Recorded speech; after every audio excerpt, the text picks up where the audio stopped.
pueda acceder después. Sí, adelante. Ok, entonces empezamos grabación. Buenos días a todos, muchas gracias, buenos días a todos y a todas por acompañarnos. Estoy muy contento de que podamos regresar a este ciclo de charlas a puertas abiertas que le hemos llamado en el marco del curso Sistemas para la Difusión y Divulgación de la Historia. Y pues hoy estoy especialmente contento porque nos acompaña la doctora Antonieta Jiménez Izarrarás del Centro de Estudios Arqueológicos del Colegio de Michoacán, una persona a la que yo admiro y respeto mucho por su trabajo en la divulgación, la difusión del patrimonio tanto arqueológico como histórico, y es alguien que estoy seguro que nos va a aportar muchísimo. No quise hacer detenerme demasiado tiempo a narrar el copioso currículum de la doctora Antonieta, pero baste con saber que es una de las principales autoridades hoy en día en nuestro país con respecto a la divulgación y la difusión del patrimonio arqueológico e histórico. Eso todos los que nos metemos en este tema lo sabemos, y agradezco mucho que pueda aceptar la invitación a platicar con nosotros, con los alumnos de la licenciatura en Historia de la Universidad Autónoma de Ciudad Juárez. Le doy la bienvenida a la doctora Antonieta. Espero que esta sea una de las varias ocasiones en la que tengamos oportunidad de platicar con ella. Les platico también que la doctora Antonieta es parte del posgrado en estudios arqueológicos del Centro de Estudios Arqueológicos del Colegio de Michoacán, y que para todos aquellos que tengan interés en temas de patrimonio, de difusión, de divulgación, ellos tienen una línea de generación y aplicación del conocimiento que no la van a poder encontrar en otro lado. Así es que también ahí dejo el comercial. Y pues nada, le agradezco mucho. Yo voy a estar aquí todo el tiempo atento, voy a ayudar con la proyección del PowerPoint. Les pido, como siempre, que mantengan sus cámaras abiertas, los que les sean posible, mantengan sus micrófonos cerrados, eso sí es muy importante, y si no, yo lo voy a estar tratando de mantener cerrado. Les digo la cámara porque siempre es mejor ver personas que ver iconos, así es que agradezco a quien lo hace. Y pues nada, sus preguntas las pueden hacer por chat, también las pueden hacer levantar su mano en caso de que no les dé la opción a los invitados. Tenemos invitados de otras disciplinas, no solo licenciatura en historia, lo cual me da mucho gusto. Y pues bueno, cualquier cosa, me lo ponen en el chat, me lo ponen por las redes, como ustedes quieran. Y le dejo la palabra a la doctora Antonieta. Tony, muchas gracias otra vez por acompañarnos. Muchísimas gracias, David. La Y verdad bienvenida. gracias, es un gustazo estar con ustedes virtualmente. Feliz tecnología, ¿verdad? Mala onda de la pandemia, pero eso nos ha obligado a acercarnos por otros medios. Entonces yo de verdad, sinceramente muy contenta pues también de estar con destacadísimos egresados del posgrado en arqueología del Colmich. Gracias por el comercial también, bienvenidos los demás. Bueno, el día de hoy igual me ayudarás a compartir la presentación, David. El día de hoy quiero hablarles acerca de una estrategia que ya tiene varios años de haber sido comenzada a utilizarse, iniciando en el ámbito pues angloamericano. Comenzamos por Estados Unidos y después ha habido una fiebre de adopción de la estrategia en las décadas subsecuentes. Canadá fue la primera que también se involucró muy activamente, creando incluso la segunda. La primera fue la norteamericana, pues sí, la de Estados Unidos, Asociación propiamente de Profesionales en Interpretación del Patrimonio. Un segundito, ¿eh? Aquí tengo una clase también de cuarto de primaria, aquí atrás. Entonces, pues sí quiero compartirles algunos detalles muy, muy generales. Como ustedes están cursando una materia de difusión y divulgación, estoy muy segura de que muchos de los temas ya les van a sonar muy conocidos. Espero no demasiado reiterativos, pero bueno, vamos a recapitular sobre algunas de estas cuestiones. La siguiente, por favor. Aquí en esta presentación, no sé qué tanto, porque también a veces las presentaciones uno las tiene de una manera y luego uno se sigue con ciertos temitas, pero tengo la confianza de presentarles cuando menos el panorama de un ejercicio muy práctico. Al final espero lograr acotar el tiempo, y si no, no pasa nada, se los puedo pasar en un drive para que ustedes mismos lo desarrollen en casa, pero sí es algo muy interesante tener la experiencia personal de iniciar con algunos elementos muy destacados de la interpretación del patrimonio. Entonces, pero antes de llegar a ese punto, quiero compartirles qué es esto, ¿no? Qué es la interpretación del patrimonio. Y vamos a ver algo que nos va a ayudar a hacer interpretación justamente en ciencias sociales, antropológicas, históricas, y que es parte de esta tradición ya que se viene armando, consolidando desde, pues, diremos unos 10, 15 años tal vez, a través de la introducción de la interpretación a nuestro contexto, justamente desde la arqueología mexicana, y como buenos antropólogos le hemos dado un toque personal, muy influenciados por el doctor Manuel Gándara y después siguiendo con algunas aportaciones. Y por eso ahí hay una frase pues, que tiene que ver con algo que es la curiosidad innata que tenemos los seres humanos por la vida de otras personas. En tercer lugar, quiero referir a un aspecto de la interpretación, que es, o por qué la interpretación es tan personal, ¿no? ¿Por qué le llamamos personal? Y algunas de las no sé si llamarle polémicas o comentarios, diálogos, fomento al diálogo que sale entre intérpretes, de referir que la interpretación siempre es personal, ¿no? Pero en algunos casos hablamos de un tipo de interpretación que puede hacer que la comunicación se convierta en algo auténticamente más personal, más que te toque a las fibras sensibles que tienes ahí dentro de ti. Y después algunos tips para incorporar este enfoque. Desconozco si ustedes ya han leído, seguramente algunos de ustedes ya han tenido un poco, la siguiente, por favor, un poco de aproximación, pero iniciamos como por el lado, la causa, ¿no? La siguiente, David, por favor. La causa pues de todo esto, ¿no? Y aquí tengo este ejemplo que ya tengo mucho tiempo utilizando, pero me parece que sigue siendo pertinente, ¿no? Es una persona que está frente a un sitio arqueológico y sobre le llamamos nosotros montículo, ahí en Jalisco, y es una persona que nos está acompañando, y vamos con un arqueólogo. Entonces, vino a mi mente pues, como una suerte de diálogo, ¿no? Imaginario, en donde yo le digo, oye, espérate, no vayas a destruir este montículo. Y esta persona me dice, pero ¿cómo por qué, no? O sea, ¿cuál sería si yo paso por aquí, no? Entonces, esta persona dice, dame un argumento, y nosotros como somos, tenemos una charola grandotota, una credencial grandotota que dice que somos arqueólogos institucionales y que por ley tiene la gente que proteger y conservar el patrimonio arqueológico. La siguiente, por favor, David.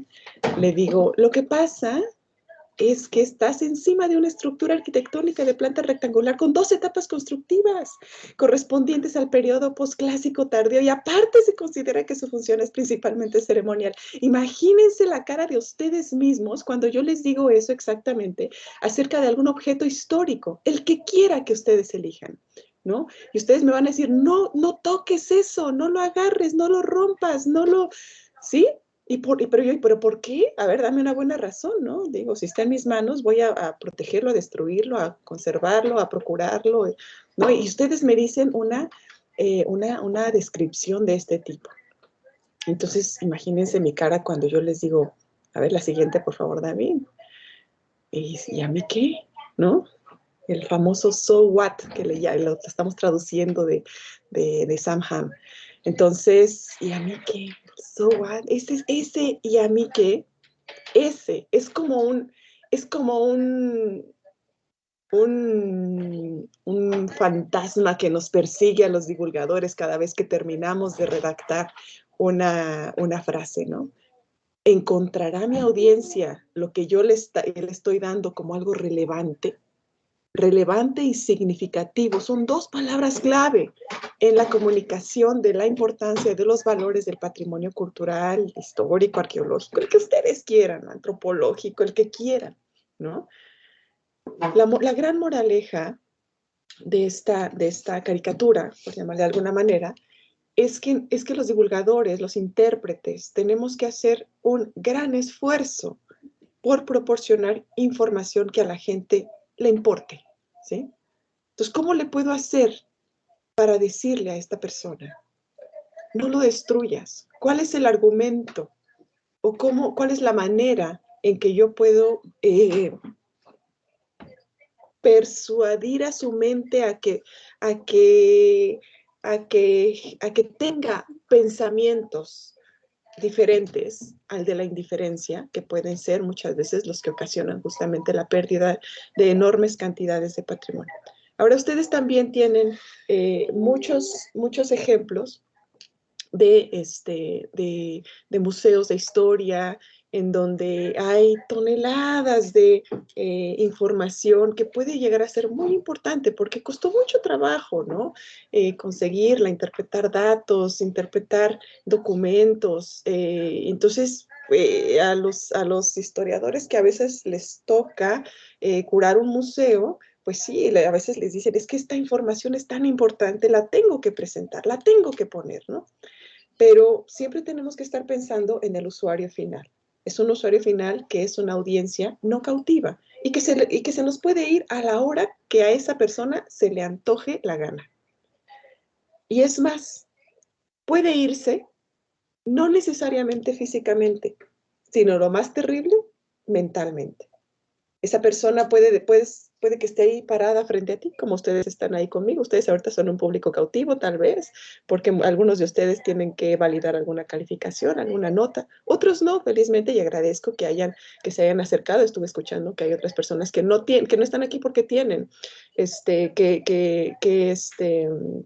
que tener puntos para alguna materia. Pero aún así, aún en ese caso, yo soy plenamente consciente de que todos ustedes, cada uno de ustedes, cada una de las personas que están detrás de mi computadora, tienen la posibilidad de abrir las ventanas atrás de la computadora, de estar chateando, de estar haciendo cualquier otra cosa menos estar con lo que yo les estoy diciendo. Entonces yo procuro siempre, pues, brindar información que yo considere que a algunas personas que están interesadas en la divulgación de la historia les atraiga y les parezca útil y sobre todo les parezca algo que pueden utilizar en su ámbito profesional. La siguiente, por favor, Den. La interpretación, bueno, es una herramienta que, como les comentaba, ya tiene, si rastreamos muy atrás, tiene, pues desde principios del siglo XX. A principios del siglo XX hubo los primeros Enos Mills, que fue la primera persona que estuvo preparando interacciones, sobre todo para niños, en parques naturales. Permítanme un segundito.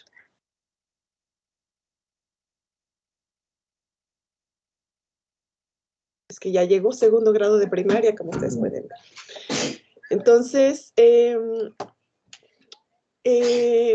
pasan los años y hay una serie de elementos que ya se vienen más o menos trabajando, pero por ahí de 1957. El señor que está arriba a la izquierda, tomando estas hojitas, Freeman Tilden, escribe un libro que se convirtió en la base de lo que hacemos prácticamente todos los intérpretes el día de hoy, interpretando nuestro patrimonio, Freeman Tilden, 1957, aunque la mayoría de las versiones que andan circulando de manera gratuita lo pueden rastrear muy fácilmente. También hay una versión en español publicada por la Asociación de Interpretación del Patrimonio de España. Y pues aquí propone algunos principios básicos para que la gente no especializada en las cosas pues tenga una mirada, tenga información que le parezca relevante, significativa, interesante, etcétera. Y por ahí vamos a revisar ahorita un poquitito ligeramente esos principios, ¿no?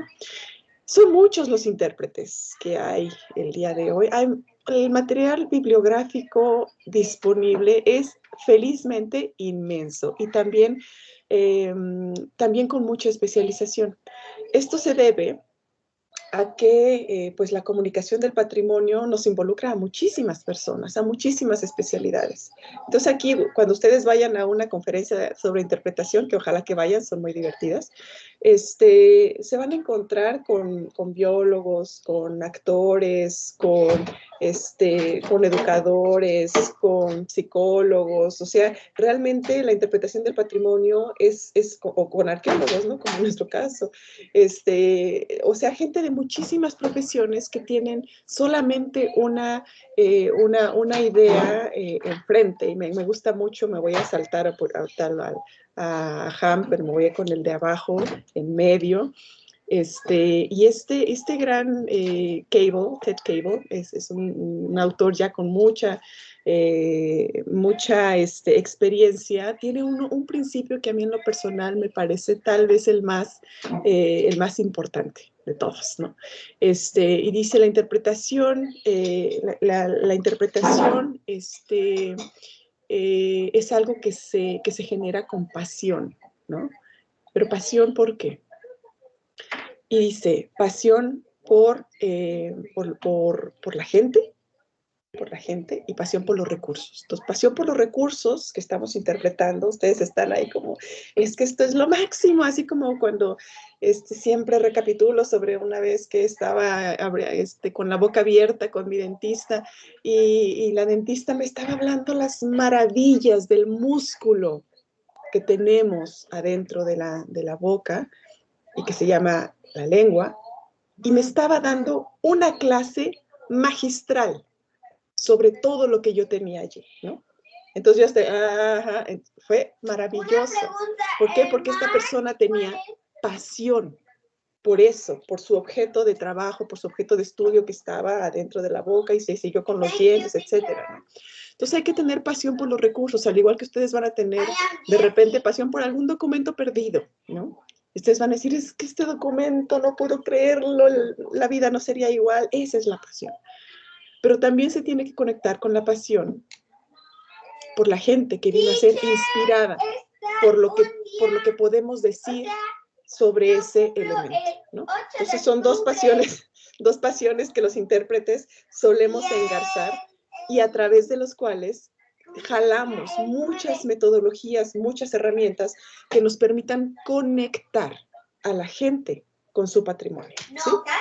Con esos valores tan excepcionales que nosotros estamos identificando o reconociendo a través de la mirada de otros investigadores que nos ayudan a ver cosas que antes no sabíamos, ¿no?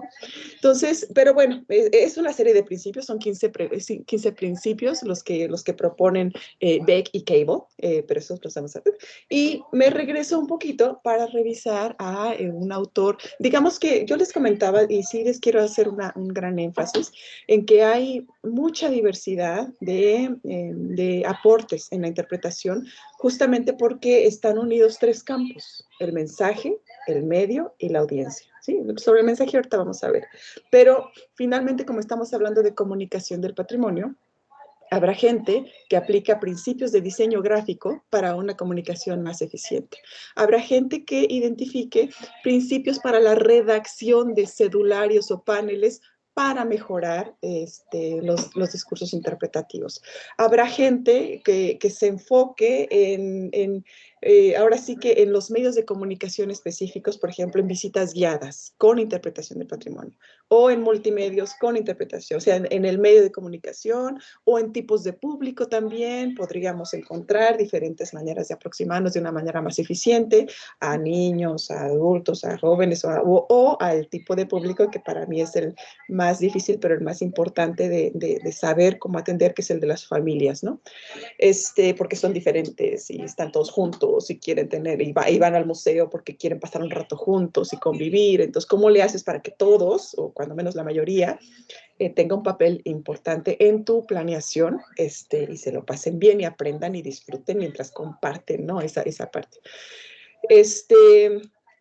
Entonces, si juntamos mensaje, medio y audiencia, pues nos vamos a dar cuenta de que pues, un montón de disciplinas se pueden enganchar en la interpretación. Sin embargo, a pesar de que hay una gran diversidad de autores que hablan sobre aspectos de la interpretación, hay algunos como ¿cómo le llamaré? Como que nos brindan elementos fundamentales, ¿no? Uno de ellos es el doctor Sam Ham, que está aquí abajo a la izquierda, y Sam Ham publicó por ahí del 93 un libro que se llamó Interpretación del Patrimonio, una guía para gente con grandes ideas y presupuestos pequeños.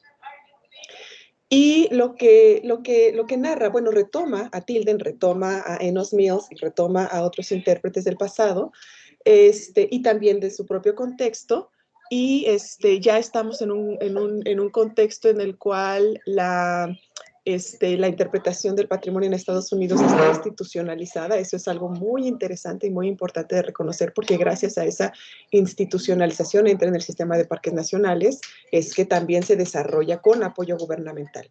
Y bueno, Ham retoma, pero fíjense desde dónde, desde la psicología cognitiva. Él es psicólogo. Entonces, de repente, él dice que una vez fue a un de estos parques nacionales de Estados Unidos tan lindos, ¿no? Y se encontró a un ranger, como le llaman, ¿no? Entonces, intérprete, entonces le empieza a comentar y él quedó fascinado, dijo, es que yo quiero estudiar esto, yo quiero hacer esto, y se convirtió en el gran teórico de la interpretación al día de hoy. Entonces, él lo que hace es explicar cómo funciona la mente de nosotros, de los seres humanos comunes y corrientes, al momento de recibir información nueva, ¿sí? Y cómo de repente podemos estar muy atentos, distraídos. ¿Por qué eso ocurre? La verdad es que se está interactuando con ámbitos pues sí, de psicología cognitiva, pero también de teoría de educativa, de la comunicación, y remite a que hay dos tipos de audiencias, las cautivas y las no cautivas. Las cautivas son típicamente las que están pues ahí por obligación, ¿no? Que no tienen de otra, como lo es en un salón escolar, aunque también después decimos, es que lo que les decía, ¿no? Las audiencias no cautivas están en todos lados, aunque lo tengas ahí sentado al alumno, pues él puede estar vagabundeando en su mente, ¿no?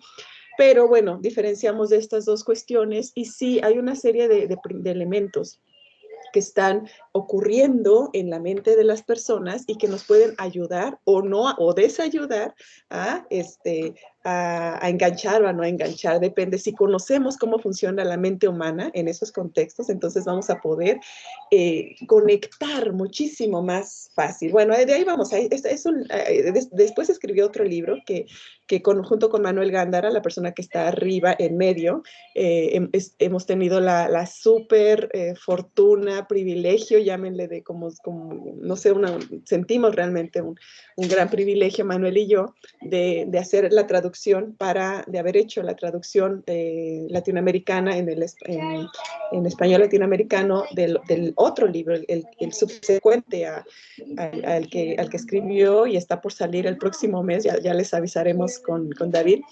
El libro se llama Interpretation, Making a Difference on Purpose, que es interpretación para hacer la diferencia.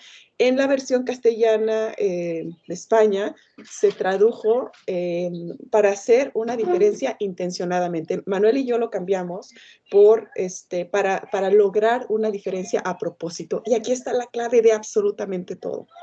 Porque finalmente, cuando nosotros emitimos un discurso, estamos teniendo una intención, ¿no?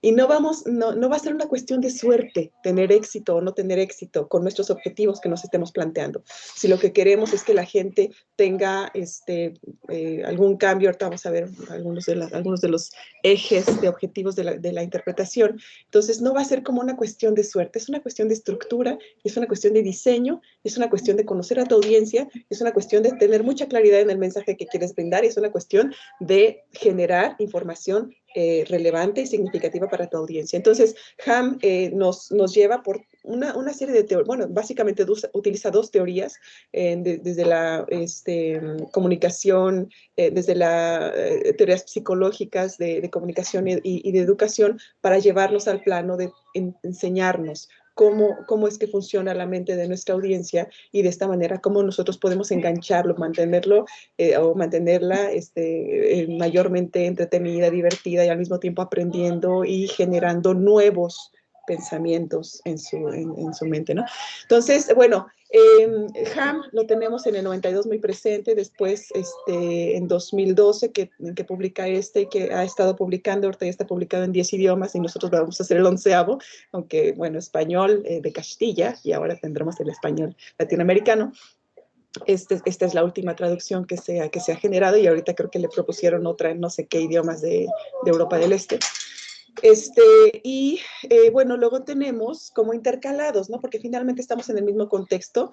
Tim Merriman y Lisa Brocho, a la derecha arriba, ellos han sido los capacitadores por excelencia de interpretación en la NAI, en la National Association for Interpretation en Estados Unidos, y también han producido muchísima bibliografía, muchísimo material para ustedes que quieran estar interesados en capacitarse, para así que los principios básicos, desde la NAI, ahí es en donde se retoma mucho a Tilden, a Ham, sobre todo en los apartados en el primer libro de Ham, y pues en los principios básicos de Tilden, y bueno, hay otra serie de autores, ¿no?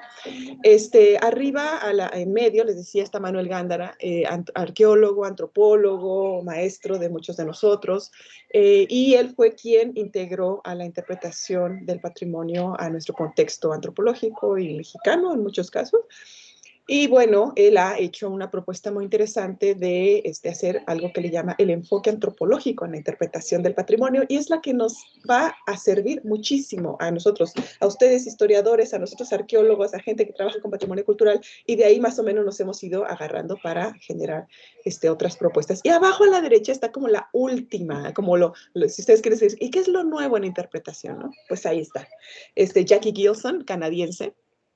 Ella publicó hace el año antepasado, no, a principios, en enero creo que del año pasado salió, porque estábamos conversando con ella, y por ahí andaba desde diciembre del año anterior, un libro que se llama Inspired to Inspire, Inspirando para Inspirar, Holistic Inspirational Interpretation, interpretación del patrimonio de manera holística. ¿Qué es lo que habla? Ella habla de un enfoque que le llaman dialógico, y este enfoque dialógico lo que hace es hacer que la gente esté constantemente, yo no lo puedo hacer ahorita porque la verdad es que el Teams no me da como mucho, así como para estar conversando, ¿no? Entonces aquí termina siendo como un monólogo, pero esto, por ejemplo, si yo fuera Jackie Gilson, estaría como muy frustrada, porque Jackie Gilson ahorita les estaría preguntando cosas, les estaría diciendo, ¿y ustedes cuál ha sido su experiencia? ¿Y ustedes qué? Entonces hay mucha teoría detrás para hacer que la gente esté enganchada al mismo tiempo que está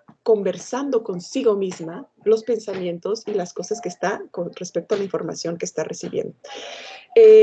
Y lo que ella subraya mucho en su libro, que presentamos, está por ahí, si les interesa, está en el Face, la presentación de este libro en marzo del año pasado, si no mal recuerdo, en la página de Interpat MX. Bueno, ahí hay varios de los eventos que hemos tenido. Y en ese libro lo que hace es finalmente una palabra que yo escuché mucho. En algún momento tuve una estancia académica en Australia, y ahí se hablaba mucho en el ámbito de la interpretación de inspiración. Entonces, es como decir, la interpretación lo que busca es ese momento. Dice Ham en una conferencia que le escuché, dice, imagínense ustedes el libro, o recuerden ustedes el libro más maravilloso que hayan leído en toda su vida, el que más les haya marcado, el que se hayan leído de punta a punta, ¿sí? el que no querían que se terminara. Y de repente llegan a la última página, lo cierran, y dice Ham, con la mímica, ¿sí? Ese momento en donde tú terminaste de recibir la última palabra, a ti te provocó incluso una reacción física, aparte de la emocional, ¿no? Entonces, ¿qué es la interpretación del patrimonio? Ahora sí, vámonos a la siguiente. Ya vieron a algunos de los protagonistas, que son de verdad, les juro, les aseguro que son un montón. Ahorita voy a, ya como ya les conversé un poquito, ya las siguientes diapositivas van a ser un poquito de recuperar lo que hemos estado conversando, pero ahora ustedes ya saben quiénes fueron los autores de estas ideas. Entonces, Ham dice, la interpretación del patrimonio es algo que nos va a ayudar en el contexto de la comunicación, en museos, en parques, en zoológicos, en sitios naturales, en donde sea, ¿no? En donde sea que queramos provocar un encuentro entre la gente y su patrimonio, a mejorar experiencias, a promover actitudes de aprecio, por eso nos interesa tanto a quienes estamos involucrados en temas de conservación del patrimonio, y a influir en el comportamiento. Y aquí quiero hacer un comercial de otro de los artículos de Ham, que está en la web, se llama, ay, se me olvidó el título exacto, pero habla de la persuasión en áreas protegidas, de lo que a veces necesitamos que la gente haga, nosotros como manejadores, ¿no? De repente queremos que se vayan por el sendero, que dejen de tirar basura, o sea, son actitudes que queremos fomentar en la visita ordinaria de los visitantes y que lo podemos lograr con un mensaje divertido, entretenido, corto, lo que sea, haces reír a la gente y logras aparte que haga lo que tú quieres que haga, ¿no? Para efectos de manera. Entonces también por esa parte de la influir en el comportamiento también tenemos material bibliográfico. Y sobre todo, lo más importante, la parte que subraya Ham siempre, es nosotros no vamos a instruir a la gente. Ahorita voy, mi niña. Ay, ahorita voy. Voy a tener que desconectarme ahorita dentro de 5 minutos porque algo le está pasando a mi pequeñita. Entonces, dice Ham, no podemos, hay varios modelos, esto lo van a ver ustedes en el libro, en el último, en la traducción reciente, y dice, nosotros no podemos asumir una actitud de maestro, ¿no? De estarles enseñando algo para que tomen nota, porque esto influye, por ejemplo, en el método de evaluación que vayamos a elegir al final. Si lo que queremos es ser los maestros, entonces pues, le ponemos un examen a la gente al final y si saca 10 es que vamos a estar muy contentos. Entonces, esas serían como las finales del juego que le llama Ham, ¿no? Que desarrolla en su libro. Otro final del juego, pues sería entretener a la gente. Entonces, pues los llevamos a Disney y se entretuvo la gente. ¿Logramos el objetivo? Como intérpretes, tal vez no, ¿no? Pero lo que dice Ham es lo que queremos, auténticamente lo que queremos es provocar el pensamiento. Hacer que la gente genere sus propios pensamientos. Y en esto es insistente hasta el cansancio, ¿no? Porque no vamos a poderle meter pensamientos a la gente que nosotros queramos, sino tenemos que reconocer que cada uno de los visitantes a los museos, a los sitios arqueológicos, trae su agenda, trae su contexto, está con la novia, con la familia, solo, sola, o sea, el contexto, la estructura de visita, como le llaman, es diferente y eso también influye en lo que aprendemos, en cómo lo aprendemos.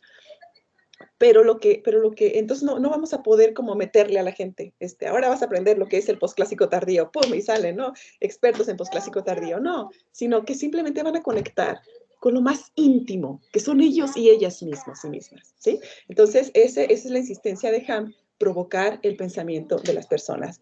Ojo, ese es el gran reto, ¿sí? El que sigue ahora sí, por favor.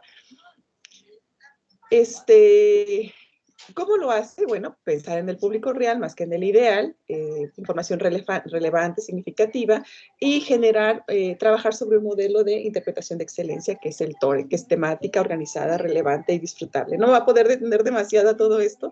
Esto siempre termina siendo una invitación para quienes quieran introducirse un poco más, que siempre vamos a estar aquí a la disposición. La que sigue, por favor, Mary. Entonces, hay algunos elementos que nos están, como estamos hablando de comunicación, que nos están bloqueando la comunicación. Y aquí tienen ustedes la primera cédula que aparece en Teotihuacán. Ustedes entran por la puerta 1, seguramente ya todos ustedes o muchos de ustedes han estado por ahí, y entran por puerta 1, que es la que da acceso, atraviesan la calzada de los muertos y entran a la ciudadela, y es lo primero que ven. Imagínense que ustedes es la primera apreciación, imagínense que vienen de China, que vienen de, no sé, de algún país o de algún lugar, nunca, no saben nada, nunca les ha porque aparte se dedican a cosas súper diferentes. Son, no sé, ingenieros en algo, ¿no? ¿Qué sé yo? Y se enfrentan con esto, ¿no? La Ciudadela es un complejo arquitectónico que cubre una superficie de 160.000 metros cuadrados. El conjunto está rodeado por la llamada Gran Plataforma, estructura cuadrangular sobre el bla, bla, bla, bla, bla, bla, bla, bla. Hasta a los arqueólogos nos aburre esa información allí planteada, se los puedo asegurar. Entonces, la persona que la redactó, pues estaba muy contenta porque pudo vaciar, pudo sacar todo lo que quería decir, pero la verdad es que, pues, no muy eficiente, no es. Tenemos muchos detalles aquí, ¿no? La cantidad de texto, el tema de que está justificado y que siempre los textos que no están justificados en este tipo de soportes son mucho más legibles porque el cerebro también tiene una orientación y sabe la forma del texto y lo puede seguir más fácil, el tipo de letra, la tipografía, a veces es mejor usar la que le llaman que tiene ¿cómo le llaman? Patitas o algo así, ¿no? Que son las que tienen como una rayita abajo, como la Times New Roman, ¿no? El color, o sea, pobre cédula, la verdad es que si nosotros la evaluamos, que la verdad ya ni hace falta, pero hay formas de evaluar a las cédulas, o paneles, como mucha gente le llama, pues van a reprobar, pobrecitos, ¿no? ¿Por qué? Hay una cosa que se llama, ay, Dios mío, se me fue la palabra, capacidad de atención y capacidad de retención. Entonces, la capacidad de atención es cuando la cédula hace que voltees y digas, ay, mira, ¿no? Porque tiene un dibujo atractivo, porque tiene un título tema, que es algo que también está desarrollado en este libro, porque, no sé, tiene información que te llama la atención, ¿no? Y otra, pero pues atractiva, así que digas, voy corriendo para ver o sea, que te desplaces, parece una tontería, pero que haga, que un panel, una cédula haga que tú camines, te desplaces, hagas una acción con tu cuerpo que es solamente tuyo y te vas a ese lugar y te paras enfrente de ese panel, ese ya ganaste, ¿no? Y después ahí viene la medida de la capacidad de retención, que es si está diseñado esto para que lo leas, yo calculándole, creo que a esa te echarías unos 2 minutos, ¿no? De lectura corrida. Cuando lo óptimo es que utilices no más de 1 minuto en una cédula principal. Entonces, tú tienes que hacer textos que se puedan consumir en toda su integridad, texto, imagen, mapas, lo que quiera, en menos de 1 minuto. Y ahí es en donde empezamos a hacer matemáticas literalmente. Hay una esquemita que yo propuse en el libro de Compartiendo el Tesoro, Metodología para divulgar la arqueología, en donde hago referencia a cuántas palabras necesitamos más o menos para cédulas principales, secundarias, de objeto, para audioguías, para una gran cantidad, ¿no? de posibilidades, incluso para visitas guiadas, ¿no? En fin, entonces tenemos algunas interrupciones que pues no me van a ayudar a conectar a la gente. Si no me conectan con el objeto, que es en este caso la cédula, imagínense con el contenido, ¿no? Entonces pues aquí como que la estoy regando. La que sigue, por favor. Bueno, a todo esto, ¿qué es la interpretación? Ustedes van a decir, bueno, sí, pero ¿y esto qué es, no? Entonces, la verdad también hay muchas definiciones. Me voy a ir a algunas de las más populares, por llamar de alguna manera, aunque también depende de en dónde andemos, porque ahorita que estamos muy vinculados con los intérpretes de la región de Australia, Nueva Zelanda, Europa, Norte y Canadá y Estados Unidos, pues sí nos damos cuenta o refrendamos más, ¿no? Esto de que también las tradiciones de interpretación se están dando de una manera con incidencia regional, ¿no? Pero bueno, vayámonos con la NAI, que es la norteamericana, que ha sido pues la más influyente, ¿no? Dice hasta 2021, porque cambiaron la definición justamente, ¿cómo se dice? Influenciados por la perspectiva dialógica de la que les hablé hace un ratito, de Jackie Gilson, que, bueno, son otros autores. Pero aquí está, la interpretación es un proceso de comunicación basado en una misión que forma conexiones emocionales e intelectuales entre los intereses del público y los significados inherentes al recurso. Entonces aquí siempre, recordemos, misión. O sea, no es una comunicación al ahí se va, no es hablarle bonito a la gente, ¿no? Es hablar con un propósito. ¿Cuál es? O sea, todo plan de interpretación tiene que tener un propósito. Y también para esto hay manuales de planeación para la interpretación, otro grupo de bibliografía, por cierto. La que sigue. Interpretación es una aproximación con propósito a la comunicación que facilita experiencias significativas, relevantes e inclusivas que profundizan la comprensión, amplían perspectivas e inspiran la conexión con el mundo que existe a nuestro alrededor. Esta es la versión actual de la NAI, ¿no? Sin embargo, yo me regreso a la propuesta de Ham, que dice que la interpretación es una forma de comunicación, sigue, basada en una misión, que tiene la finalidad de provocar en la audiencia el descubrimiento de significados personales sobre objetivos, lugares, personas, conceptos y forjar conexiones personales con ellos. La voy a leer nuevamente, fíjense, algunas de las palabras clave. Provocar en la audiencia el descubrimiento. Las personas tienen el poder y nunca debemos asumir que nosotros le estamos quitando a esa persona el poder o que estamos imponiéndole a la gente ese poder. Es como si yo quisiera a ustedes quitarles toda la experiencia que tienen previa sobre divulgación, sobre difusión y como si yo les dijera, bórrenlo todo, ¿no? No, al contrario, hay que reconocer todas las cosas que ustedes han construido sobre los temas en este caso, ¿no? Porque estamos hablando de difusión y divulgación, sobre todo lo que ustedes han construido y sobre eso ustedes al final de esta charla van a decir, pues de todo lo que dijo Antonieta, me quedo con esto o me hizo pensar en esto, ¿no? O me hizo reforzar esta clase anterior que tuve cuando se habló sobre este tema, o sea, y cada uno de ustedes va a generar sus propios pensamientos, sus propias conexiones personales sobre lo que una persona más les está diciendo acerca de un tema tan grande, ¿no? Como es la difusión y la divulgación. La que sigue, por favor. Lo que les comentaba, estamos hablando de comunicación y por lo tanto, pues sí, los intérpretes tenemos que tener conocimientos básicos sobre eso, sobre comunicación. Mensaje, el medio y la audiencia. Los mensajes, ¿cómo son? Son temáticos, y aquí me voy a detener solamente unos segundos para referir a un dicho retomado justamente por Ham en el 92. La gente aprendemos grandes ideas más que datos sueltos, ¿sí? Esa es como la máxima de la interpretación temática. Ese fue el gran aporte de Ham en su momento. Entonces, si yo les digo pues, un montón de datos, ¿no?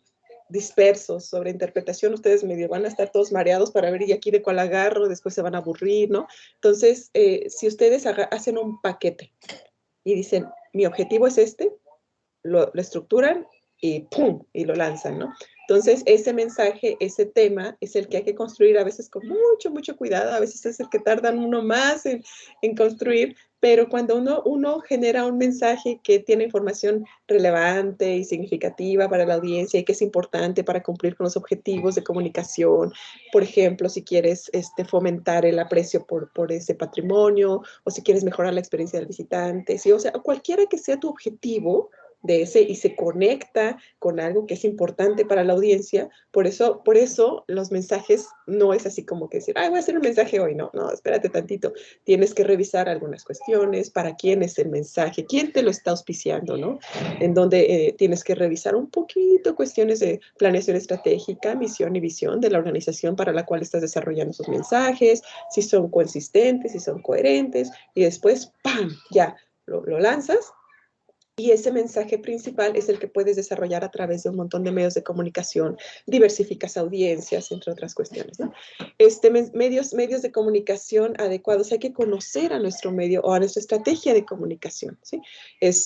Nunca va a ser igual que tú digas, que tú entregues ese mensaje a un público a través de una audioguía, si lo haces en una visita guiada personal, ¿no? De comunicación personal. Y tampoco va a ser igual si tú desarrollas un video de introductorio a una zona arqueológica, de esos que están como de 4 minutos. O sea, la información como tal va a ser un poquito diferente en cada caso, y todos los medios de comunicación, esto lo tenemos que reconocer siempre, tienen posibilidades y tienen limitaciones. Tienen posibilidades pues a veces son más funcionales para un tipo de audiencia, y aquí tenemos los ejemplos pues el uso de altas tecnologías probablemente no es tan eficiente para gente de más de 60 o 70 años, ¿no? Aunque hay mucha gente que sí, ya pues no tuvo otro remedio y le tuvo que entrar. Pero mi papá, por ejemplo, es una persona que a lo más que ha llegado es usar el WhatsApp, y eso porque de plano, ¿no? O sea, y le costó años, literalmente.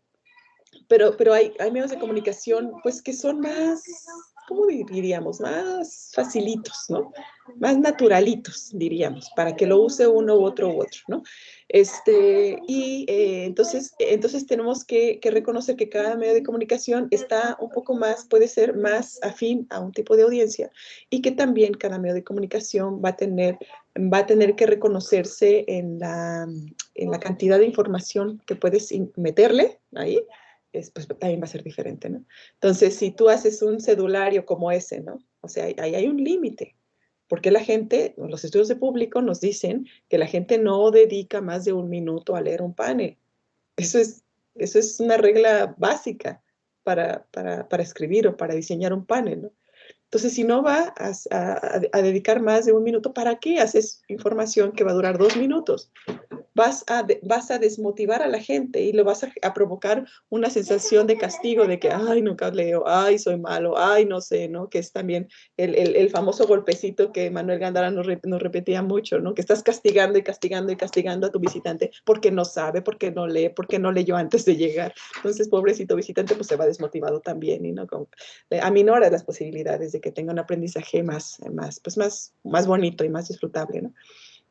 Entonces, cantidad de información, tipo de público, todo eso nos influye al tipo de medio de comunicación que vamos a usar. Y reconocer que la gente tenemos capacidades, limitaciones de públicos reales, ¿no? De atención, de memoria, de intereses, de contexto, todo nos afecta. Por eso es tan importante hacer estudios de tus visitantes antes de que les desarrolles el programa de comunicación. Tienes que saber quiénes son, por qué están aquí. Y hay las 3 preguntas que siempre me gusta reiterar, ¿no? ¿Qué saben acerca de lo que tú les estás diciendo?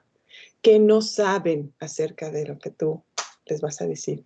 Y otra que pues da risa, ¿no? ¿Qué creen que saben, pero en realidad no saben? Porque hay muchas cosas que tú dices, es que la gente está súper segura de que la Tierra es plana, ¿no? Y lo creen y lo sostienen. Entonces, esa información que tú tienes de tu público, vas a trazar tu plan de comunicación. Y aquí les va una, como que es de oro, ¿no? Imagínense que yo los llevo a un sitio, nos llevamos una visita a Teotihuacán, ¿no? Y empiezo a hablarles del periodo clásico, ¿no? Y ustedes dicen, bueno, si estudiaron historia, seguramente les dieron, cuando menos en algún semestre, la época prehispánica, ¿no? Pero ¿y si no? ¿Y si vienen no sé, si son, pues reitero el ejemplo de los ingenieros civiles que cambiaron de carrera académica a carreras prácticas muy, muy temprano, si son arquitectos, si son lo que quieras, si son, no sé, biólogos, ¿no? O biólogas. Entonces van a tener, pues un conocimiento previo más vinculado a lo que terminaron de aprender más o menos por ahí de tercero de secundaria. Tercero de secundaria es un momento muy importante, por cierto, porque a partir de ese momento la gente que logró, pues, sabemos que la situación educativa de nuestro país no es la más óptima, pero más o menos hasta tercer grado de secundaria la gente tuvo más o menos algunas materias repetitivas. Si tuvieron buenos, malos maestros, bueno, ya no es asunto que podamos controlar. Pero lo que nosotros tenemos que asumir cuando llega un visitante es que le estamos hablando a una persona que tuvo conocimiento sobre cualquier tema que le hayamos dado hasta tercer grado de secundaria, con la variable de que si ya pasaron 20 años de que salió de tercero de secundaria, pues imagínense de qué se va a acordar, ¿no? Entonces, sí, llevándonos al ejemplo de Teotihuacán, adivinen qué. Si yo voy a hablar de arqueología, probablemente les tenga que referir qué es la arqueología. Porque a la hora que yo he hecho estudios sobre percepción de la arqueología, me he dado cuenta de que hay una cantidad y una diversidad divertidísima de percepciones acerca de la arqueología, en donde entran los dinosaurios, los ovnis, cantidad de cosas. Entonces, si yo llego acá como bla, bla, bla, bla, bla, bla, bla, y ustedes tienen en su mente una construcción bien fija, bien afianzada, acerca de la arqueología vinculada con los ovnis, pues ahí ya como que estoy caminando sobre un piso muy fangoso, ¿no? Entonces, por eso es importante conocer a nuestra audiencia. La que sigue, por favor.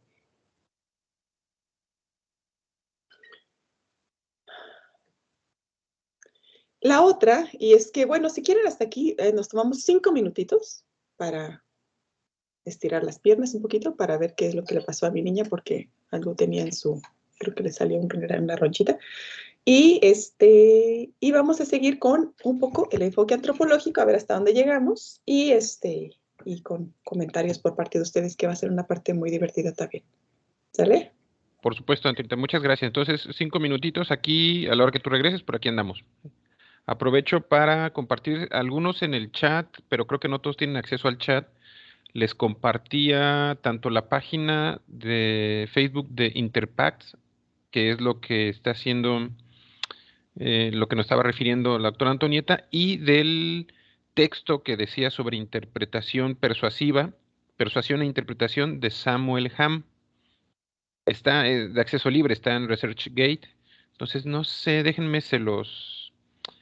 les voy a proyectar la pantalla y ustedes los ven. Los que no tengan acceso al chat, los que tienen acceso al chat lo están viendo porque se los puse ahí. Y los que no, se los muestro y ya tomen nota.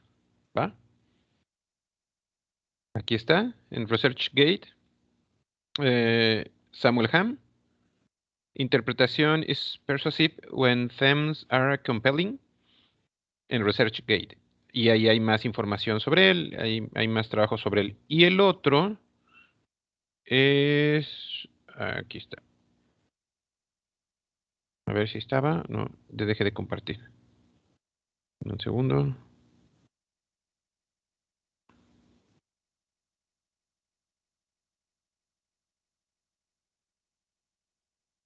Ahí está.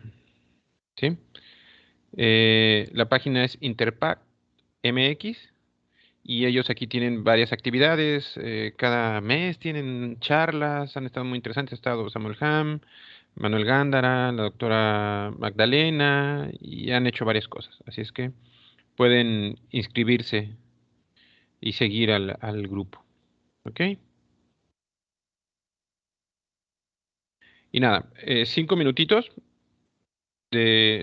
como siempre dejo algo de música para que no sea, para que sirva como alarma. Cuando termine la música pueden regresar y aquí seguimos platicando. Si tienen cualquier duda, por favor, levanten su mano, háganlo saber de viva voz o pónganlo en el chat. Si no tienen acceso al chat, pues mándenme un mensaje por el medio de comunicación por el que se han comunicado, se han puesto en contacto conmigo, ¿ok?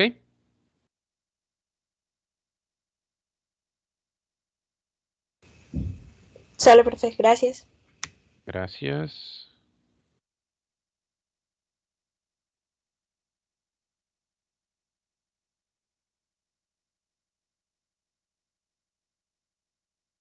Dame un segundo.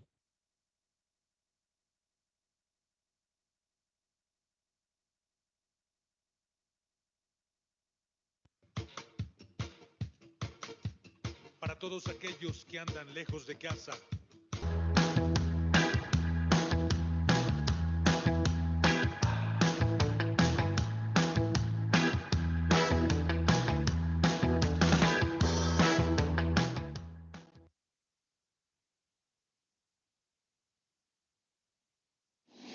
W Radio y ACNUR México presentan Un palomazo por los refugiados, porque todo el mundo cuenta y a todos podemos ayudar.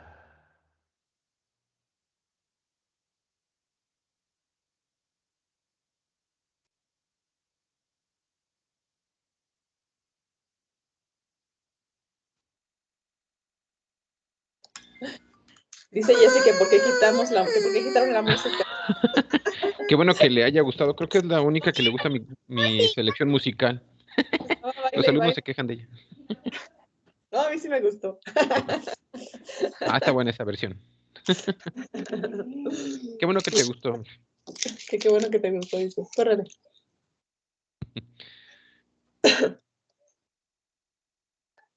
Bueno, Pues pues seguimos entonces. sí, claro, claro. Listo, estamos todos listos. Espero que todos hayan ido por recarga de café y parada técnica. Y seguimos. A ver, ¿dónde estaba? Acá. Listo. Voy a terminar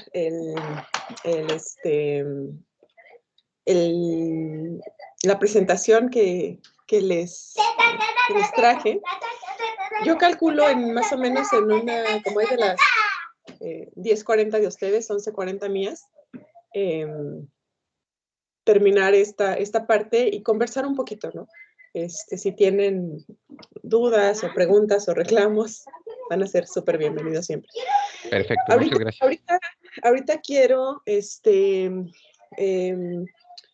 enfocar un poco la atención en las posibilidades que tenemos ahora sí desde las ciencias sociales, porque ya vimos en el primer momento que la interpretación del patrimonio como estrategia de comunicación sobre los valores del patrimonio, pues tiene fundamentos en la psicología, en el histrionismo, en la comunicación, en la educación, y ya más o menos desde hace, pues qué será, como 10 años más o menos, creo que salió el artículo de Manuel, en donde comenzó a meterse la espinita de que desde la antropología podemos hablar cosas muy interesantes acerca de los seres humanos con la interpretación. De ahí, bueno, esto me llevó a comenzar a imaginar escenarios en los cuales nos preguntamos, bueno, todo comienza con un estudio público que hice por ahí en mis estudios de licenciatura en la ENA, en el sitio arqueológico de Cuicuilco. Entonces, Cuicuilco es un sitio que está en el sur de la Ciudad de México y que se vivió antes de Teotihuacán, para estar un poco en el contexto. Y pues es un sitio muy, muy icónico, ¿no? Que nos explica como un cambio muy importante que hubo en la forma de organizar la vida en Mesoamérica. La cosa es que yo hacía un estudio público que era de dos tipos. Uno que es el perfil de visitante y otro que era los conocimientos que tenía la gente sobre Cuicuilco, ¿no? Y dice, ¿qué te gustaría saber sobre este lugar, no? Era la pregunta. Eran conocimientos y también las inquietudes que tenía la gente. Y cuando le preguntas a la gente, ¿qué te gustaría saber? Y tú lo contrastas con la información arqueológica que tienes. Entonces dices, mira tú, qué interesante, ¿no? Imagínense que ustedes están ahí no sé, en cualquier sitio arqueológico, uno que tengan por ahí cerquita. Y una persona les dice, ¿y a ti qué te gustaría saber de ese lugar? ¿Sí? Entonces, yo aquí no puedo ver un chat, creo. Ok, pero ustedes piensen, sí, estoy muy equivocada al imaginar que la pregunta que ustedes tienen en mente tiene algo que ver con saber y aquí cómo viven, aquí cómo vivían, ¿sí? Entonces la gente típicamente, o qué hacían, o dónde iban al baño, o sea, todo eso tiene que ver con cómo vive la gente, cómo vivía la gente. Evidentemente esto es un golpe bajo y muy fuerte para la gente a quien le gusta presentar datos, información. Entonces resulta ser, con un montón de bibliografía también que habla de este tipo de cosas, que la gente somos muy chismosas acerca de la vida de otras personas. Ese es el punto básico a través del cual nosotros como intérpretes del patrimonio nos podemos agarrar y podemos contar muchas historias, pero también tenemos que prepararnos para contar historias, ¿no? Y para contar cosas que nos hablen de cómo viven los otros. Entonces, expresiones de cómo viven los otros, pues lo vemos en la vida real y en la ficción también, ¿no? Y esto es una cosa que tiene que ver con la supervivencia humana, la observación acerca de cómo viven otros, ¿no? Entonces, también hay un artículo que escribí por ahí si alguien está interesado. Y refiere a que bueno, de hecho retomo este libro de John Locke, Eavesdropping, An Intimate Story, y tiene este párrafo muy representativo del libro, ¿no? Dice, todos deseamos probar, incluso experimentar las vidas privadas de otros. Este apetito no tiene nombre, pero es ampliamente reconocido, al menos tácitamente. El hecho es que todos se preguntan qué hacen, sienten y piensan otros individuos en privado. Se preguntan cómo son los demás cuando no hay nadie cerca. El apasionado espectador, escribe Baudelaire, es un yo con un apetito insaciable del no yo, ¿no? ¿Y tú cómo vives, no? ¿Tú qué haces? Somos unos chismosos, reconozcámoslo, abracemos esa cualidad como intérpretes. Porque lo que vamos a hacer, la que sigue, por favor, David, es contestar a nuestros visitantes, a nuestros usuarios, cómo viven otros. ¿Sí? Quien de ustedes no haya parado la oreja en el transporte público, bueno, quienes hayan vivido en Ciudad de México, ahí en el metro, en un hospital, en un funeral, para tratar de saber por qué el de al lado le fue como le fue y por qué llegó ahí. Cuando la señora le empieza a contar por teléfono a otra persona, o cuando, oye, ¿y qué le pasó a esta persona? No, pues es mi mamá. Ay, ¿qué le pasó a tu mamá? Ay, fíjate que ya tenemos como 3 días aquí, y te empieza entonces, y tú que estás en la cama de al lado, nomás estás ahí como parando la oreja, ¿no? Eso es porque aparte de que nos gusta saber cómo le va a otros, nos gusta escuchar historias. Son dos complementos maravillosos. Por favor, nunca lo olviden. Úsenlo, aprovechenlo. Platicarle a la gente sobre cómo viven otros y contarlo a través de una historia, que ahorita les voy a contar más o menos en la teoría dramática cómo se puede llegar a abordar, son las dos claves para tener enganchada a nuestra audiencia imagínense, en ciencias sociales y en historia, pues tenemos un montón de eso, ¿no? Entonces, responder a una pregunta de tipo ¿cómo vivían? Y les insisto, si quieren ahondar un poco más sobre las argumentaciones filosóficas y teóricas de esta palabra, de esta pregunta que parece tan simple como ¿cómo vivían? Les puedo pasar un poco de bibliografía más tarde. La siguiente, por favor. ¿Qué significa o cómo podemos contestar a la pregunta ¿cómo vivían? Es muy fácil. Muchos de ustedes, si no es que todos, han conocido esta famosísima pirámide de las necesidades de Maslow. No es porque yo esté casada con la pirámide de Maslow, aunque siempre la presento, sino porque lo que quiero referir siempre es que está manifiesta que todos los seres humanos que hemos habitado en este planeta durante todo el tiempo, más o menos hemos tenido las mismas necesidades. Si las hemos satisfecho de una u otra manera o no, o lo que sea, ese es harina de otro costal. Si hay más aparte de las que propuso Maslow, si están reconfiguradas en un montón de propuestas subsecuentes, no importa. Aquí lo que queremos decir es que todos tenemos necesidades, más o menos, que compartimos como seres humanos, y en todos los casos encontramos soluciones sociales, por aquí, ahí viene la parte antropológica, para solucionarlas. Y entonces decimos, esta necesidad, por ejemplo, comer, aquí cómo es, ¿sí?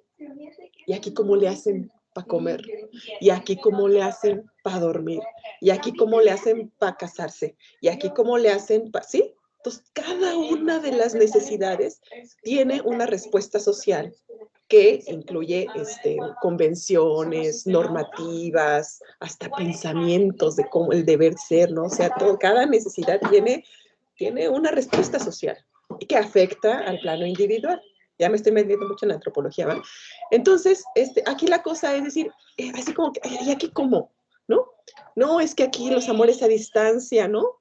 Ah, ¿y aquí cómo lo solucionaban? No, pues a través de cartas, ¿sí? Todos los que estamos aquí presentes nos hemos enamorado y desenamorado, ¿no? Pero aquí, ¿cómo pasó? ¿Qué pasó? Y ahí es en donde empezamos a procurar solucionarle a esa persona que está atenta a la curiosidad del chisme, aquí cómo le hacen. ¿Sí? Esa es la parte de tratar de satisfacer la curiosidad originaria que tenemos todos los seres humanos por saber, por husmear, por chismear la vida de otras personas. La siguiente, por favor.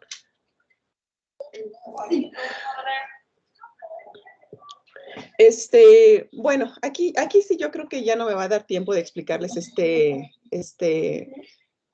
este esquemita, pero básicamente refiere a que estas necesidades que tenemos todos los seres humanos las resolvemos de diferente manera, dependiendo, y las podemos categorizar en la manera como solucionamos la vida con el medio ambiente, con nuestra relación con el medio ambiente, con nuestra relación con dioses, espíritus y ancestros, con nuestra relación con nosotros como personas, con las personas ajenas a nosotros y con nuestra relación con nuestro cuerpo humano. Entonces aquí podemos decir más o menos, por poner así como un ejemplo, ¿no?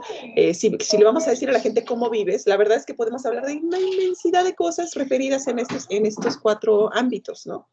Un cómo vives puede ser, por ejemplo, ¿y tú cómo le haces para sobresaltar tu identidad personal? Entonces aquí abajo a la izquierda te va a decir, bueno, pues con un tatuaje, con unos aretes, con esto, con lo otro, ¿sí? Oye, ¿y aquí cómo le hacen para relacionarse entre grupos humanos? Ah, todos nos relacionamos. Pues aquí es así, fíjate, ¿no? ¿Qué es el medio ambiente? ¿De quién es? ¿Para qué es? Aquí cómo es. Ahí está otra manera de referir. Y lo mismo para todos lados, ¿no? Esa es como la base del enfoque antropológico. La que sigue, por favor. Bueno, aquí puse un ejemplo de Pacal, de cómo la señora en el Pacal fue un gobernante de Palenque, el gobernante de Palenque, que hizo, pues, lo más esplendoroso, ¿no? Durante todo su gobierno, que inició a los 12 años de edad, porque se le murió el papá, y la mamá siempre lo acompañó, hasta que ya lo entronizaron en una ceremonia que está ahí en el palacio. Es un edificio también muy conocido, es el que parece un techito de paloma, no sé si lo ubican. Y ahí aparece pues esta foto justamente, ¿no? Una fotografía, bueno, está ahí. Entonces aquí yo decía, bueno, esta señora crió a su hijo y desde niño le dijo que tú eres especial, entonces aquí como un episodio hace, por ejemplo, que a Pacal le hayan modificado su cráneo, que le hayan modificado sus dientes. Entonces, todo eso tiene que ver con la relación con la gente, con el cuerpo humano, con el medio ambiente, con los dioses, espíritus y ancestros. Si yo les explico a ustedes esta versión de la mamá que está entrenando a su hijo para ser gobernante y le está diciendo que eres sagrado y le está otorgando un montón de cosas, va a ser una información muy diferente. Así yo les empiezo a dar las características de la lapidaria, ¿sí?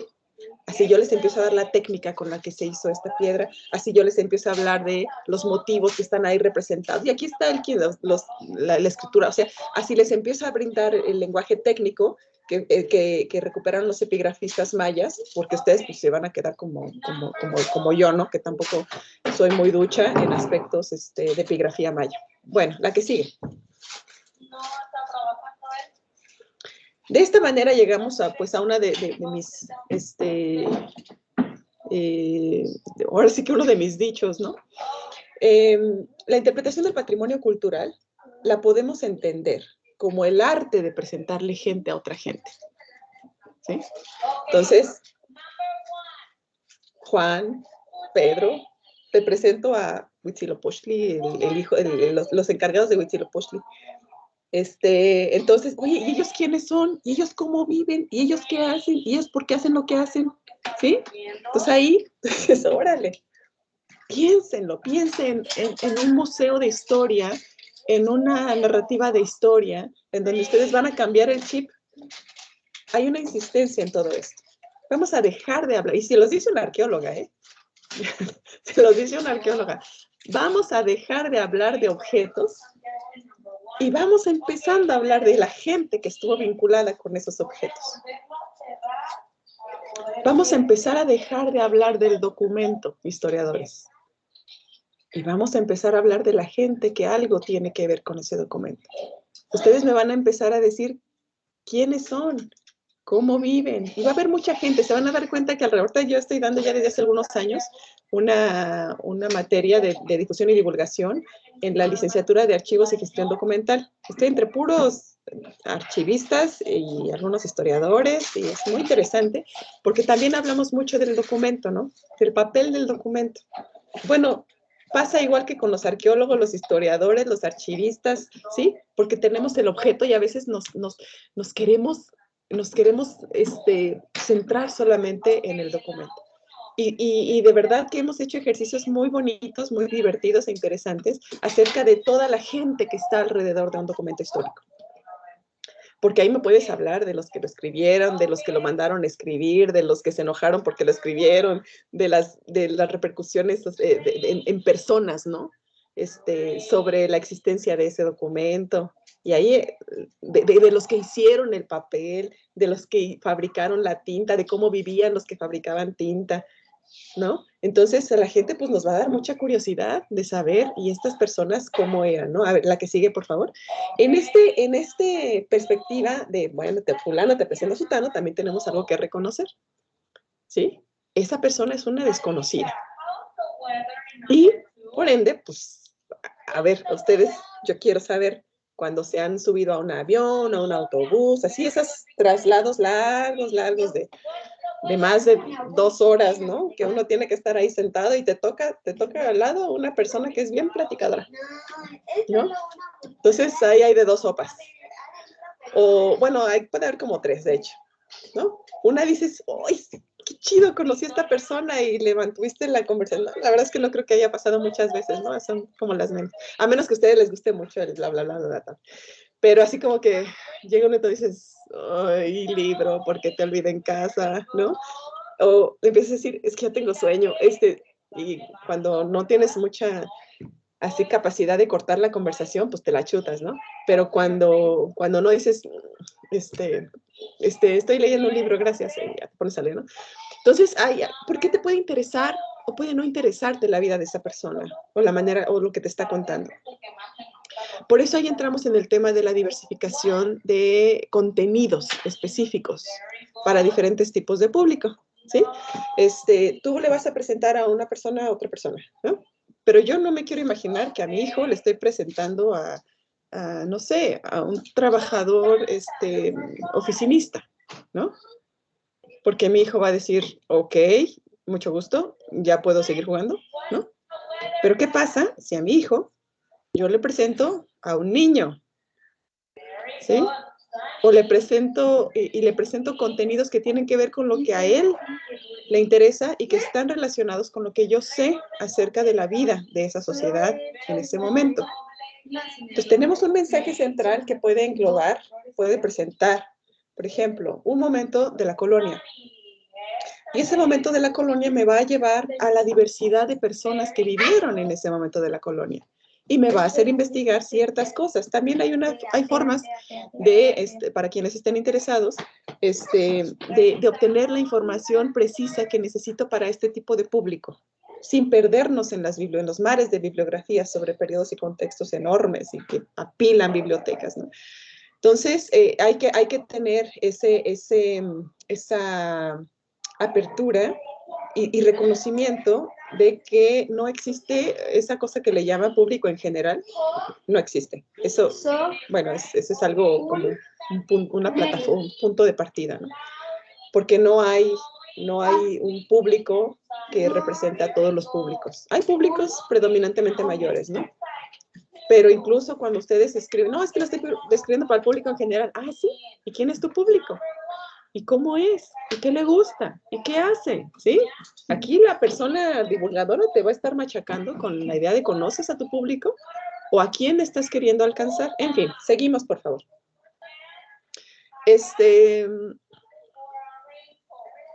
Bueno, hablando de la cuestión de interpretación personal, dice Ham, podemos esperar que las audiencias no cautivas dirijan su atención a cualquier información que les resulte altamente personal.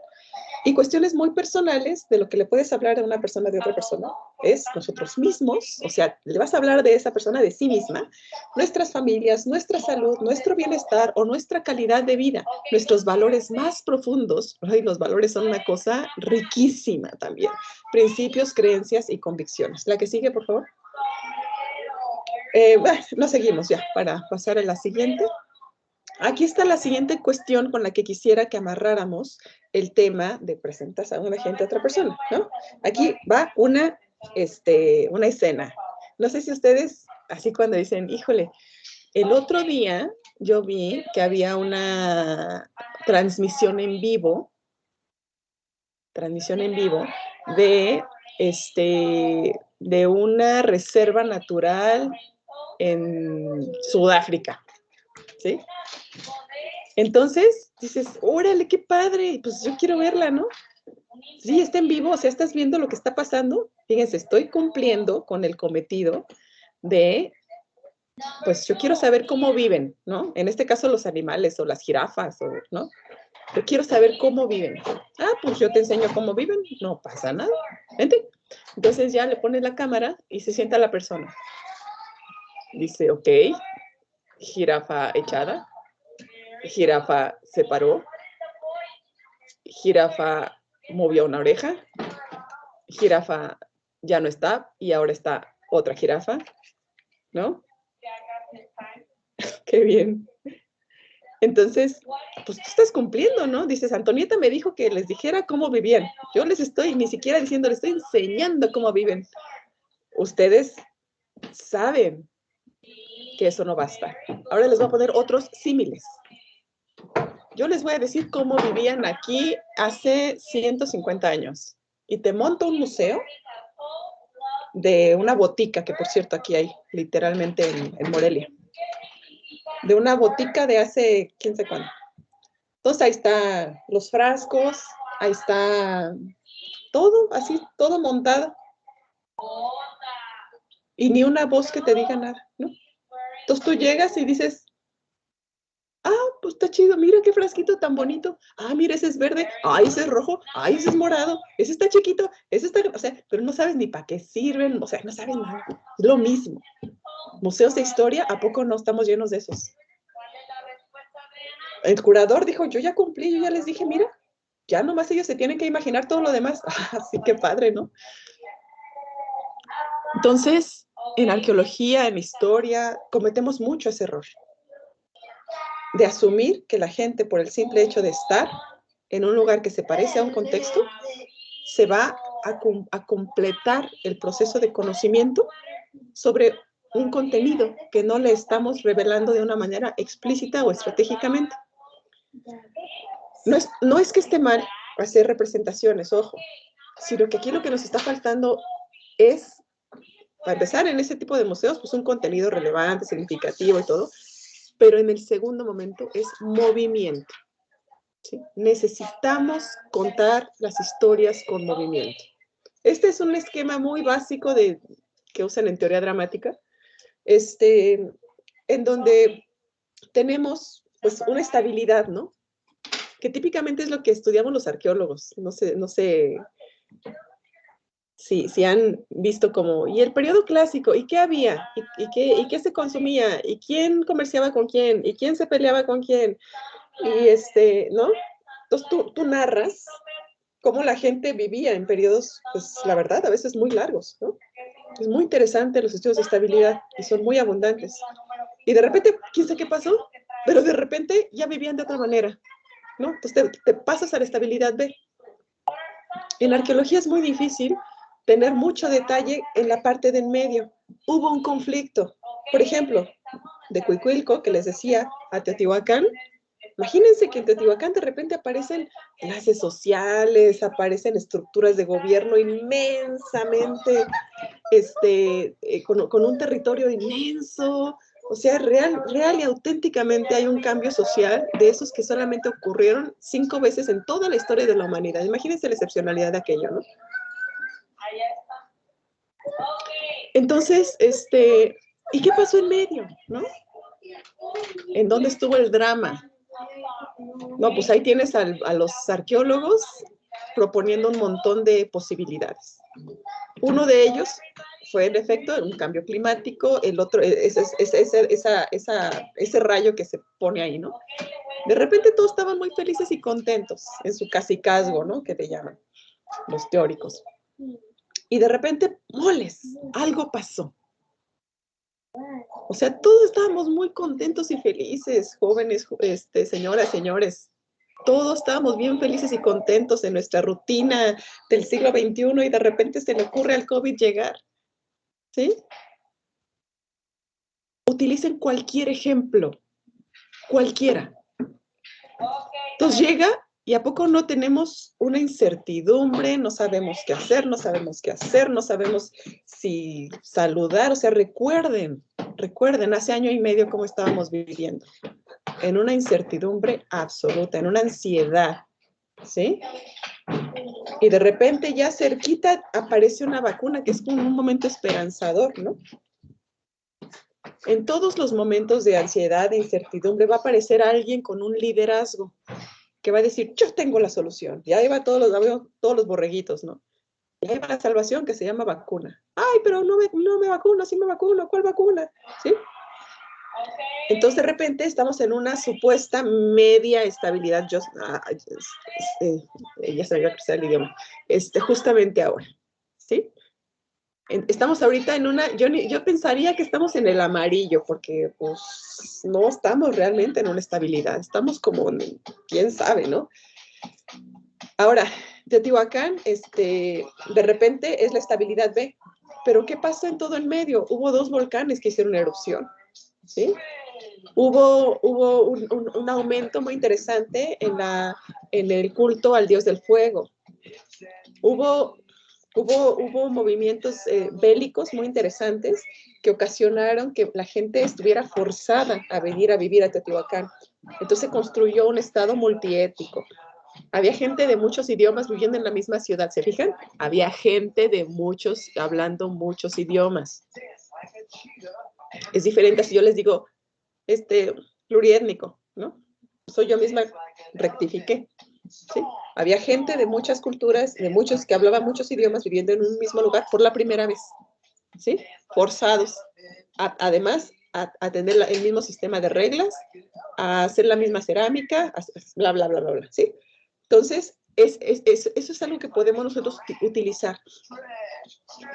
Contarle a la gente cosas acerca de la vida de otras personas que le interese y reconocer. No tenemos que inventar. Reconocer cuál es la historia, ¿sí? Hay ejercicios muy bonitos, muy interesantes para recuperar mensajes centrales en donde podemos saber, y aquí qué hay que contar, ¿no? Entonces aquí la dibujas, la estabilidad anterior, y en las películas ocurre mucho. Yo me acuerdo de esas películas en donde empieza la esposa con el esposo en su casa, haciendo el desayuno muy tranquilos, muy perfecto. Hola, mi amor, sí, mi amor, ay, que te vaya muy bonito. Y prende la licuadora y la cámara enfoca a la licuadora, ¿no? Así como algo va a pasar con la licuadora, ¿no? Y entonces, adiós, adiós, y se dan un besito y el señor o la señora se va al coche y ponen la cámara en la llave del coche, así como si algo le va a pasar, ¿no? Entonces, la realidad es que el drama no necesariamente lo tenemos que contar en el orden de estabilidad A, conflicto, incertidumbre, estabilidad B. Ustedes nada más recuperen cómo funcionan las películas y se van a dar cuenta de que el drama lo podemos empezar a contar en cualquiera de estos lugares. Bueno, hay mucho por decir sobre esto, también para atender a diferentes tipos de público y para tener enganchada a la gente, porque también hay muchas historias que se pueden desenvolver, sobre todo en la curaduría de un museo, de una sala de museo, porque puede haber varias historias ahí. Puedes iniciar una historia aquí, la terminas 2 salas después, o sea, acuérdense, también me gusta mucho referir a ejemplos como las caricaturas infantiles, en donde está como la línea personal de Buscando a Nemo, ¿no? Pececito pierde a su papá, Pececito se pierde por toda la película y Pececito encuentra a su papá. Pero si se fijan, en el Inter también Tortuguita, quién sabe qué hace, y la Dory, quién sabe qué hace. Hay muchas historias que tienen sus propios estabilidad, pérdida de estabilidad y recuperación de la estabilidad. La Dory esa cuando se pierde, así como que te hace ponerte en tensión, cuando regresa otra vez, ya la encontraron, ¿no? Pero Nemo todavía no encuentra a su papá, ¿sí? Entonces, también jugar con eso para mantener a nuestro público cautivo. Les estoy poniendo ejemplos de caricaturas, pero la realidad es que en historia y en arqueología tenemos muchos ejemplos. En arqueología nos dedicamos a buscar estabilidades y rupturas de estabilidad y vueltas a nuevas estabilidades, ¿no? Entonces, la verdad, insisto mucho, no se trata de inventar, simplemente de buscar diferente. La investigación para hacer divulgación y me refiero auténticamente a la búsqueda de la información que vamos a presentarle al público, es diferente a la que hacemos para motivos de investigación. Leemos diferente, buscamos diferente, encontramos diferente, presentamos de manera estructurada diferente, ¿no? La siguiente, por favor. La que más. Entonces, algunos tips, ¿no? Así como muy en corto, para incorporar este enfoque con esta gran ventaja de que estamos divulgando la vida de otras personas. Eso no se tiene, por ejemplo, en biología. En biología se tiene que trabajar más con la metáfora, la interpretación del entorno natural. Y aquí lo tenemos en carne propia, ¿no? Entonces, pensar en nosotros los humanos y referirnos a las personas antes que a sus objetos. Hacer de los objetos el testigo de ese relato sobre los humanos. Entonces, es donde le decía, no es que el documento deje de ser importante, sino que es como si lo llenáramos al llenarlo de contenido a ese objeto, por todo lo que pasó en el ámbito de los seres humanos que interactuaron entre sí y con el objeto y demás, le da un sentido y un valor muy diferente y muy especial a ese objeto. Entonces, es una cosa beneficiosa para el objeto porque se convierte en algo tan valioso que se aumenta la posibilidad de que las personas quieran conservarlo, apreciarlo, etcétera. Ver a las necesidades que hay detrás de nuestras informaciones desde el punto de vista de cómo vives, identificar la historia y contarla, y conectar con cuestiones más amplias de la esencia humana, como nuestra relación con la naturaleza, la ancestralidad, la colectividad. Es un poco lo que yo les decía, y aquí cómo le hacen, ¿no? Para solucionar la vida, ¿no? Y bueno, hay muchos otros tips, de hecho ahorita nada más les presento aquí los del enfoque antropológico, pero para hacer interpretación en general, hay manuales muy, muy sencillos que te van a decir cómo hacerle para generar mensajes relevantes, significativos, cómo hacerle para procurar mejorar tus audiencias, ¿no? Entonces hay cursos, nosotros vamos a dar un curso a partir de dentro de 2 meses, de técnicas de interpretación. Vamos a empezar con enfoque para guías de turistas, pero bueno, la que sigue, esto ya parece comercial. Si están interesados, interesadas, aquí nada más puse los producidos personalmente, 2 de los producidos personalmente, que son los libros, uno que escribimos con Manuel Gándara, que coordinamos, perdón, con Manuel Gándara, Interpretación del Patrimonio Cultural, Pasos hacia una divulgación significativa en México, porque Manuel, por el tema de que a veces hay un conflicto con la palabra interpretación en México, muchas veces se confunde con interpretación de idiomas, como si ustedes se fijan en interpretación en Google, van a ver que van a aparecer agencias de traducción de idiomas, pero también por el tema teórico, arqueológico, antropológico, en donde interpretación tiene un montón de otras implicaciones, ¿no? Entonces, Manuel ya desde hace mucho tiempo está utilizando la frase divulgación significativa. Yo, la verdad, sí he sido más persistente, ¿sí?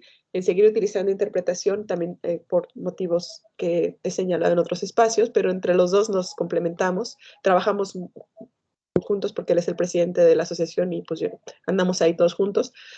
El de la derecha, que es una metodología para divulgar la arqueología, y hay varios pasos que también sirven para lo general, divulgación de la arqueología, de la antropología, de la historia, en general ciencias sociales.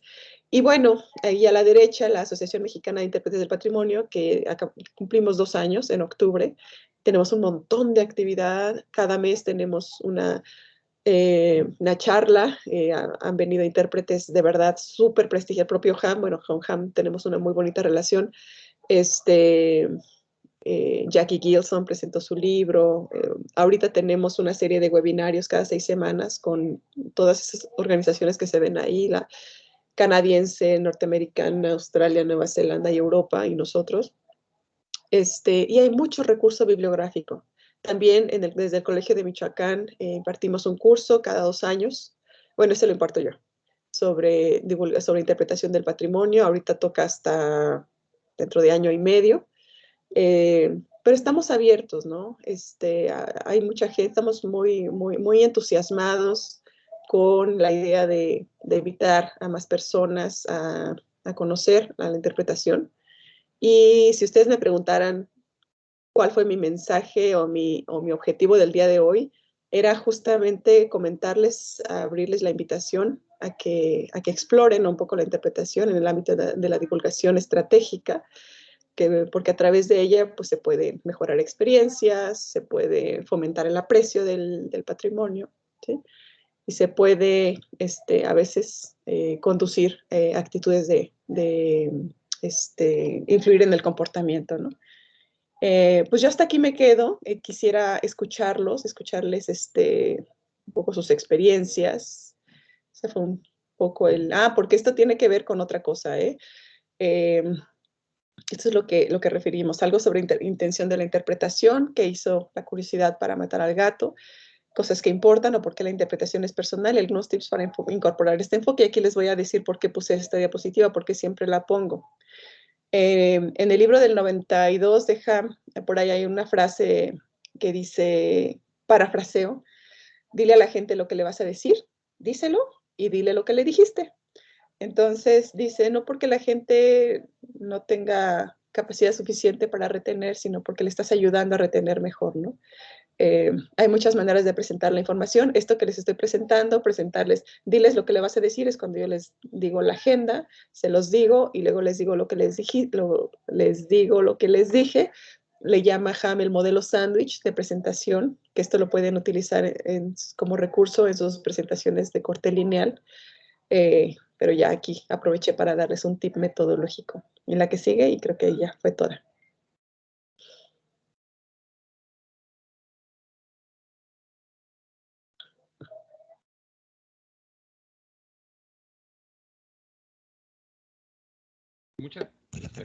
Muchas gracias, Tonita, de verdad, muy ilustrativo. En el caso de nuestro curso lo vamos a retomar, pero siempre que empiezo a hablar me tardo mucho, así es que ya lo hablaré con los muchachos.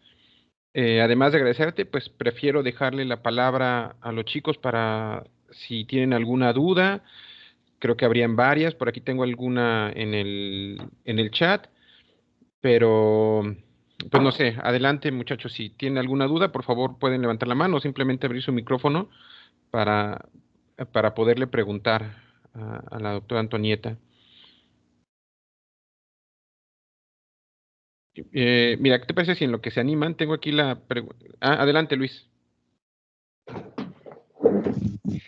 Buenos días. Yo creo que, pues prácticamente la misma pregunta que había puesto en el chat con el maestro, y respecto a la selección, o sea, me pareció muy interesante ese punto de la selección de los elementos, de la selección de estas características designadas para presentar, ¿no? Porque muchas de las veces quienes nos estamos formando para esto y quienes se dedican a esto, de alguna manera entienden que cualquier dato, cualquier información es importante, ¿no? Es relevante. Y en ocasiones, yo lo digo en experiencia personal, me cuesta un poco tener una mejor idea de decir, bueno, es que esta información sí es relevante, pero para una persona, como se manejan los conceptos que se vieron, no cautiva, que sí es relevante y que no es relevante. Entonces, cuando usted nos menciona, es que normalmente las vivencias, la vida cotidiana, suele ser lo más cercano para una persona no cautiva, y tiene mucho sentido, ¿no? Porque es lo que pueden estar más familiarizados en cuanto a lo que se experimenta, ¿no? Pero o sea, eso me queda claro, pero no sé exactamente si a mí se me preguntara en este momento, bueno, ¿y tú qué presentarías? Yo batallo un poco, entonces no sé, o sea, pregunto en su experiencia, ¿qué ha sido lo más difícil a la hora de seleccionar este tipo de elementos para presentar a un público no cautivo? Esa sería como que mi pregunta. Mira, tenemos un ejemplo. Imagínate que aquí de repente aparece más o menos cerca de Michoacán le decimos Tepalcate o Tiesto, como sea, ¿no? Imagínate que dice Anaranjado Delgado. Entonces llegas al museo de Querétaro y dice Cerámica Anaranjado Delgado. así, ¿no? Es muy importante, créeme, es muy importante, ¿no? Muy importante. Aquí la cosa es la escala de preguntas, ¿por qué? Esa es la que te puedes hacer tú, ¿sí? ¿Por qué es importante que esté aquí? Ah, pues porque es teotihuacana. ¿Y por qué es importante que sea teotihuacana? Pues porque los teotihuacanos tuvieron una expansión amplísima y llegaron hasta acá. ¿Y por qué tuvieron una expansión amplísima? ¿Sí? Entonces, más o menos al tercer por qué, empiezas a ver gente. Y entonces tú puedes presentar ese tepalcate diciendo, hubo personas que viajaron tantos cientos de kilómetros caminando hasta acá y que pasaron por donde había gente que vivía, que tenía diferentes idiomas y no sé qué, y llegaron y tuvieron comercio acá, ¿no? Entonces, por eso estás diciéndole, hubo gente. Entonces, el objeto termina siendo el pretexto para hablar de gente. ¿Sí? Entonces, ¿cómo le hablas de esa interacción macrorregional? Impresión. O sea, si ustedes de verdad lo ven, es impresionante la interacción multiétnica, macrorregional, en lo que hoy es nuestro territorio nacional. Pero si lo platicas como lo hablamos los académicos, la verdad es que es muy aburrido. Y si tú a un niño le dices, oye, ¿y tú cuántos idiomas hablas? Porque si hubieras vivido aquí hace 1000 años, es probable que cuando menos hablaras 3. ¿Sí? Entonces, ese tipo de cosas te acercan a tu experiencia, a tu vivencia personal, vamos, finalmente lo que se puede lograr con el enfoque antropológico es lograr la experiencia antropológica en la gente. Ponerte frente a otra persona que es diferente a ti en algunas cosas, que puede parecerse a ti en algunas cosas y que te puede sorprender por esas similitudes y por esas diferencias. Es una posibilidad. La otra es, eso es cuando tienes que presentar esa información a fuerzas, ¿no? A veces el arqueólogo, la arqueóloga te lo están pidiendo, el historiador te está diciendo es que necesitas presentar esto, sí o sí, ¿no? Pero entonces siempre hay manera le decimos en interpretación, por eso se eligió la palabra interpretación, porque es traducción. La traducción del lenguaje que utilizamos los académicos o que se utiliza en un gremio al lenguaje que utiliza la gente en su ámbito cotidiano.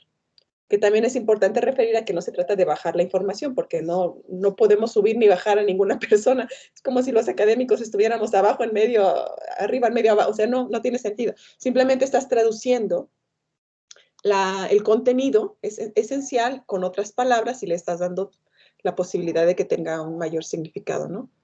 No sé si con eso se respondió un poco. Y la otra es tú generar, con base, también hay alguna herramienta por ahí sobre la que hemos trabajado, para identificar información ya de entrada. Si no te están diciendo pon esto, si tú tienes la libertad de crear tu mensaje, de seleccionar exactamente qué es lo que te puede hacer más fácil el trabajo, ¿no? Sí, muchas gracias. Y bueno, está el comercial que muchos de esos aspectos que cuestan trabajo encontrar la parte como no solo técnica, sino operativa de las cosas. La palabra no es técnica, sino operativa. El comercial es que está ahí el libro de la doctora Antonieta Compartiendo el Tesoro, en donde vienen muchas de las herramientas que nos permite operativizar varios de estos conceptos, que luego es lo que cuesta mucho trabajo, lo podemos tener en la mente, ¿no? Tenemos a Uriel, y luego ojalá que me dé tiempo de hacer un par de comentarios, pero vamos, adelante, Uriel. Gracias, profe. Voy a tratar de ser breve. Bueno, primero que nada, pues gracias, profe, por traer a la doctora de invitada, a la maestra también Kimberly por invitarnos, a la doctora Antonieta por la plática. Me pareció pues muy interesante. Siempre me ha gustado mucho escuchar y a lo mejor pues sí, escuchar a la gente que ya ha tenido experiencia en ciertas ramas, porque de eso recoge uno tips, herramientas, como lo llama usted. Algo que al principio de la plática, cuando decía, yo estaba formulando mi pregunta, ¿no? Dije, pues, ¿qué le voy a preguntar? Entonces yo le decía, bueno, yo pensé, le voy a preguntar cómo se puede atrapar la atención de un público, como lo mencionaba usted, no ideal, sino pues un público general. Pero pues ya pasando la plática, pues ya nos dijo que hay que hablar más de gente que de objetos, y como dijo usted, lo está diciendo una arqueóloga. Eh,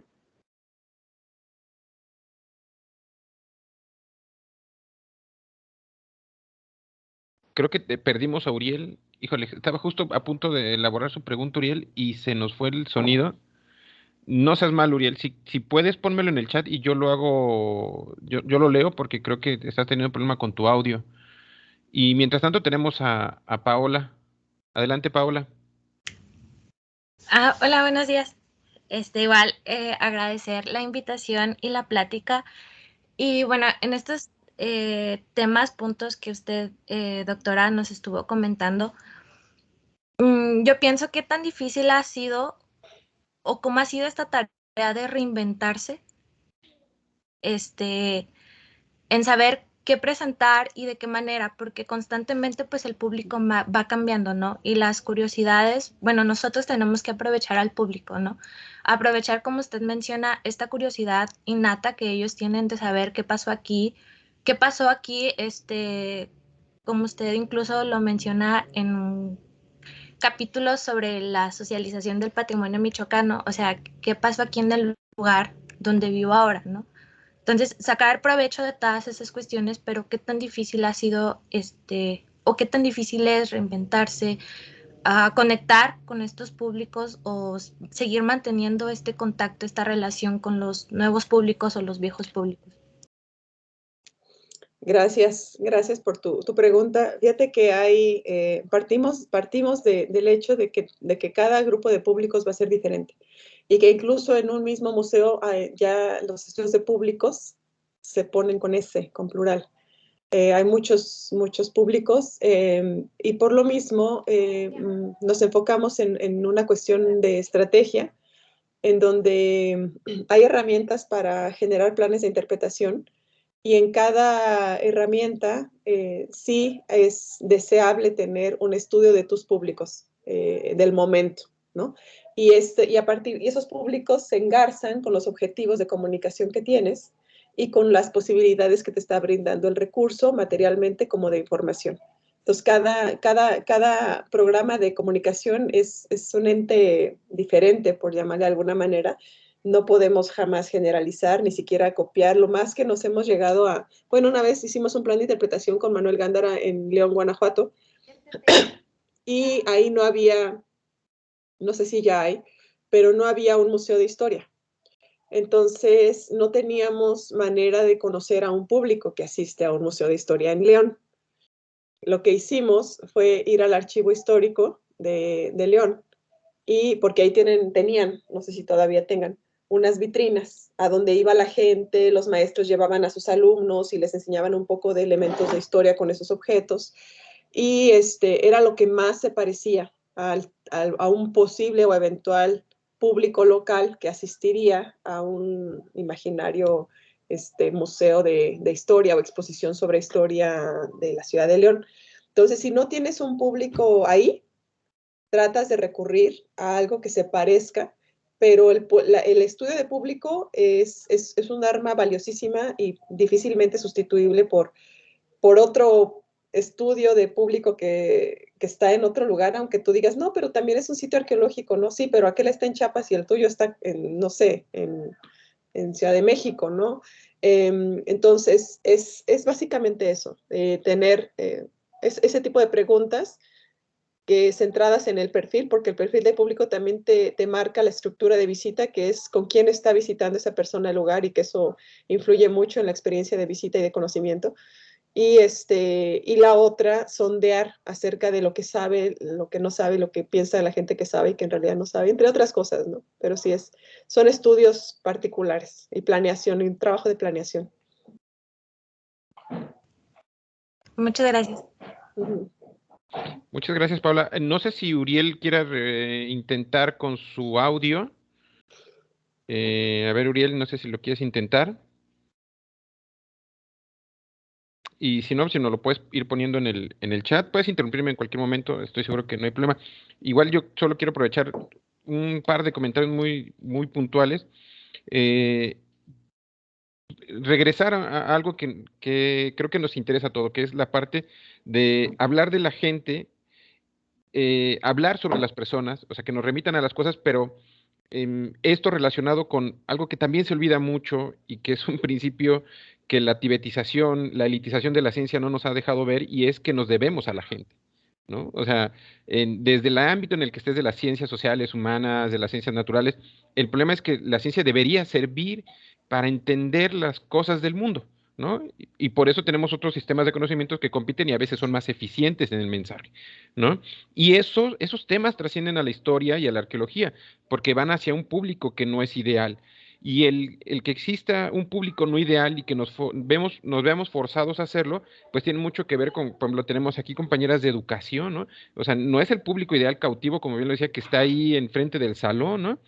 Y luego, también esto del público no ideal nos remite, también por aquí tenemos compañeras de turismo, que acerca de la relación con la protección al patrimonio, ¿no? Ese es el bien que nos va a permitir sobrevivir, digamos, es el campo de acción de la gente, por ejemplo, de turismo, y eso, esta protección al patrimonio, también va muy relacionada con aprovechar la curiosidad de las personas, esto que ya decían algunos de ustedes, para proteger al patrimonio. Y aquí yo me entrometo un poco en el sentido de Manuel Gándara, la doctora Antonieta, la doctora Magda, me recuerdo muy bien, muy fija esta frase de no se protege lo que no se conoce, ¿no?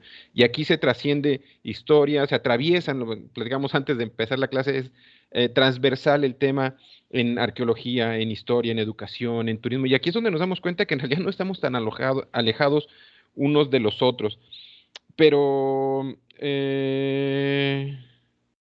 aquí tenemos otra pregunta antes de que se nos vaya. A ver, nada más que no sé por qué me la puso por acá. Uriel, no sé si quieras volver a intentarlo. Y si no, aquí está chat.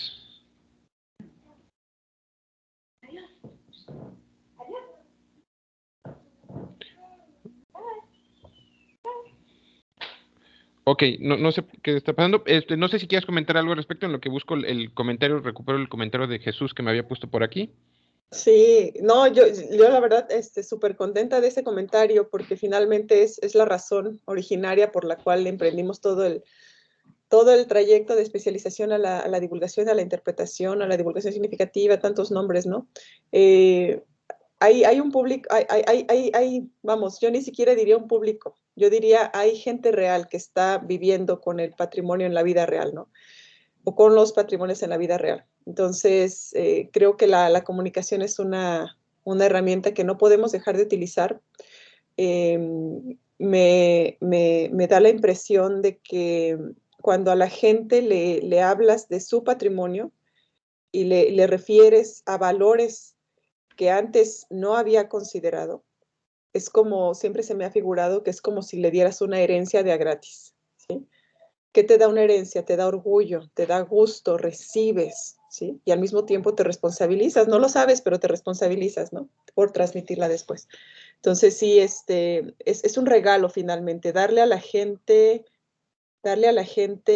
el valor, una perspectiva de valor del patrimonio que es de ellos o de ellas, es auténticamente un bien preciado, ¿no? Entonces, y que puede conllevar a la conservación. Y hay bastantes ejemplos en el ámbito de la arqueología comunitaria y de los proyectos comunitarios.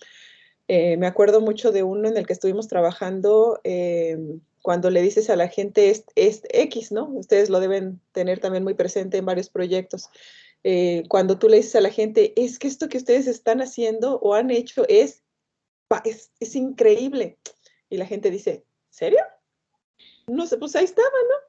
Pero ya cuando incluso tú como voz externa le proporcionas, le ensalzas, le enalteces algo que es algo muy cotidiano, se convierte en algo especial. Y eso también es algo que podemos hacer los intérpretes. Sí, muchas gracias. Deja a ver si nos da tiempito, porque Jesús tuvo que poner aquí en el chat su pregunta. Dice, excelente exposición, muy relacionado con los temas que estamos revisando en la materia de arqueología, es que también estamos en una optativa de arqueología. Mi pregunta sería, ¿cómo llevar la multidisciplinariedad, lo dije sin trabarme, en la interpretación de los restos arqueológicos? O sea, yo creo que me está preguntando, o sea, ¿dónde interviene, por ejemplo, el historiador, el educador, el pedagogo, la turistóloga? ¿Dónde intervienen en la interpretación de los restos arqueológicos? Fíjate que es una súper pregunta. Y habría una postura, ¿no? Voy a hacer un chiste de lo que nos pasa siempre. No, ustedes, ¿por qué van a hacer eso si ustedes son los arqueólogos? No, eso que lo hagan los comunicadores. Y los comunicadores dicen y los arqueólogos dicen, ¿pero por qué dijeron eso? ¿No? Sí, las cosas son así. En Australia se tienen metodologías muy interesantes no sé si han leído acerca de la Carta de Burra, del Statement of Significance, la asignación de significado, en donde justamente se reúnen todas las personas que tienen algo que decir sobre un bien patrimonial que va a ser puesto en valor. Porque se ven diferentes cosas, se enriquecen desde diferentes perspectivas. Entonces, en la planeación sobre el manejo del patrimonio es el lugar ideal para convocar a todas estas personas. Pero ahora sí que depende de cada caso, no sé si es exactamente lo que se refería en la pregunta. Sí. Yo creo que sí va un poco por ahí, y yo sé que ya estamos un poquito sobre el tiempo, solo un par de minutos, porque sí creo que es importante, aunque no se animen, la pregunta que tenemos todos es, por ejemplo, tú, Anthony, en la práctica profesional que has tenido en mucha experiencia al respecto de la protección del patrimonio y la divulgación, ¿cómo interactúas con los historiadores? O sea, en dónde te los encuentras? ¿Cómo es la manera en la que trabajas con ellos? Y también esto pensando un poco en que los muchachos entiendan que historiador no es solamente el que está metido todo el tiempo en el archivo, o no es solamente el que está dando clases en nivel de prepa o secundaria o cosas así.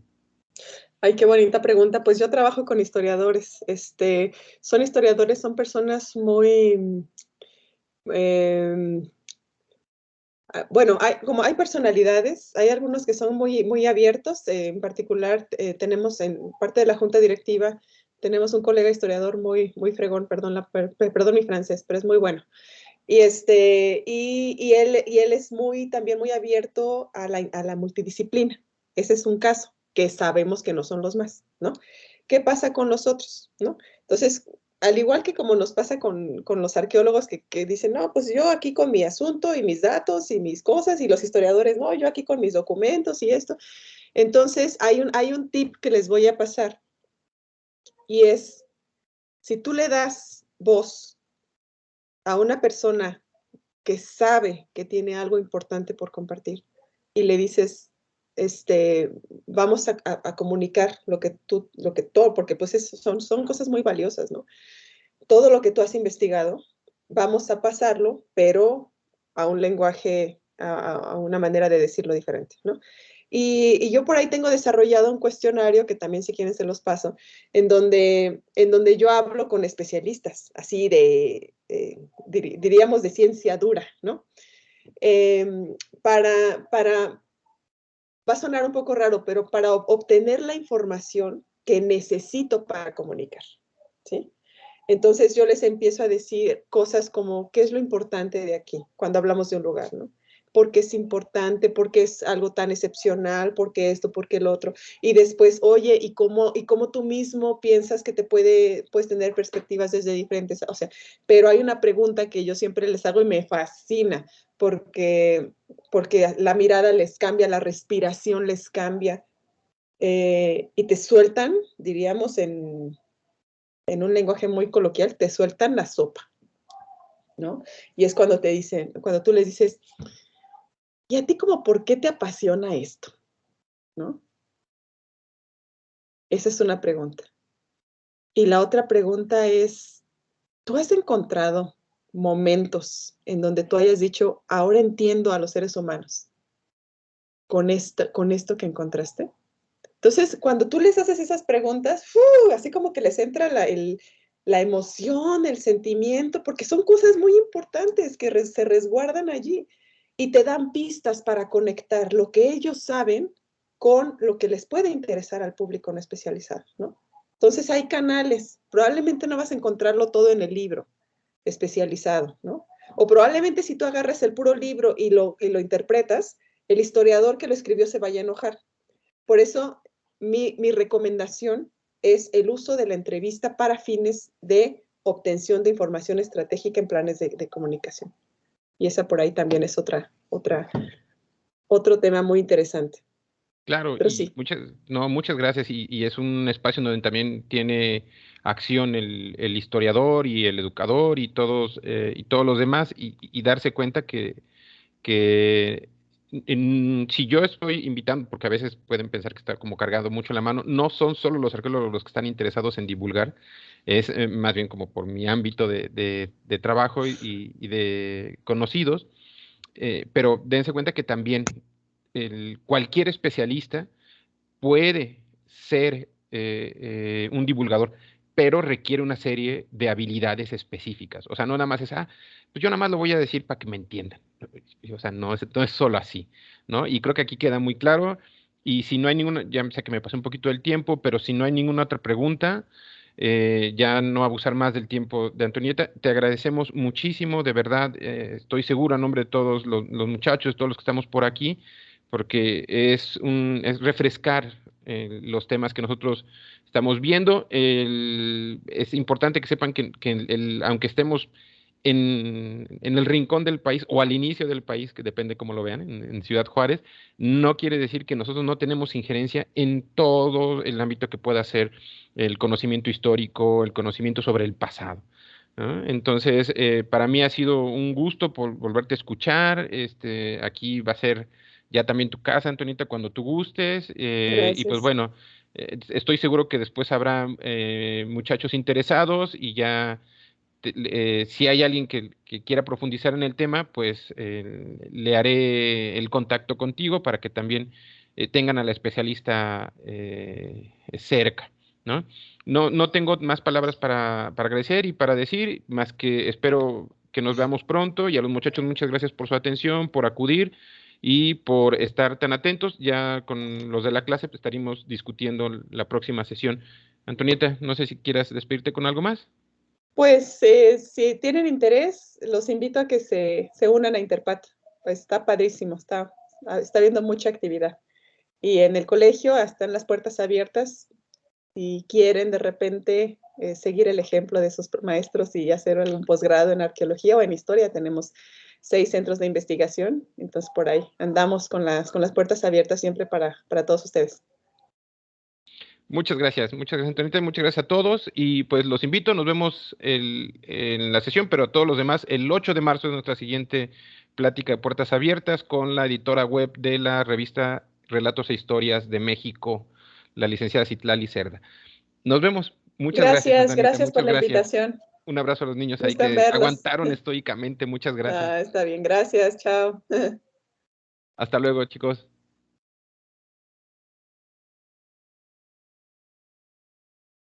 Alejandra, ¿estás por ahí? Salió, ya salió. Ya salió. Oye, me da pena, no sé si anda, oye, Uriel, no sé si andes por ahí, me da pena porque no sé qué pasó con tu audio. Te juro que no te queríamos cortar, pero es que de repente dejaste, Sí, profe, se me hace. ¿Ahí me escucha? ahí apenas te escuchas. Profe, es que pues yo dije, no, pues la opinión de un señor no cuenta, ¿sí? No, jamás te insistí después ahí en el chat, pero pues ya no sé qué pasó. Es que cuenta que tenía problemas aquí con la conexión del trabajo, como soy en el trabajo. Oh, No sé por qué se me cortó, estaba apenas ahí echando mi ronco pecho, pero no, se cortó ahí todo el asunto. o sea, Pero justo, o pues no, sea, oye, te aventaste toda la introducción y justo cuando iba sobre la pregunta es cuando se cortó. sí, no me di cuenta, estaba hablando ahí. Ya cuando me di cuenta que puse en el mensaje, ching, pues ni modo. Soy Bueno, como el Forrest, ¿no? ándale. Bueno, ahí lo resolvemos la próxima sesión con nosotros, ahí en arqueología. Muy bien, ¿Vale? profe. Vale. Sí. Cuídese, Uriel. Ok, gracias igual. Cuídese usted, profe, y maestra Kimberly también. Buen fin de semana. Gracias. Bye. Terminó la grabación y voy a cerrar la reunión.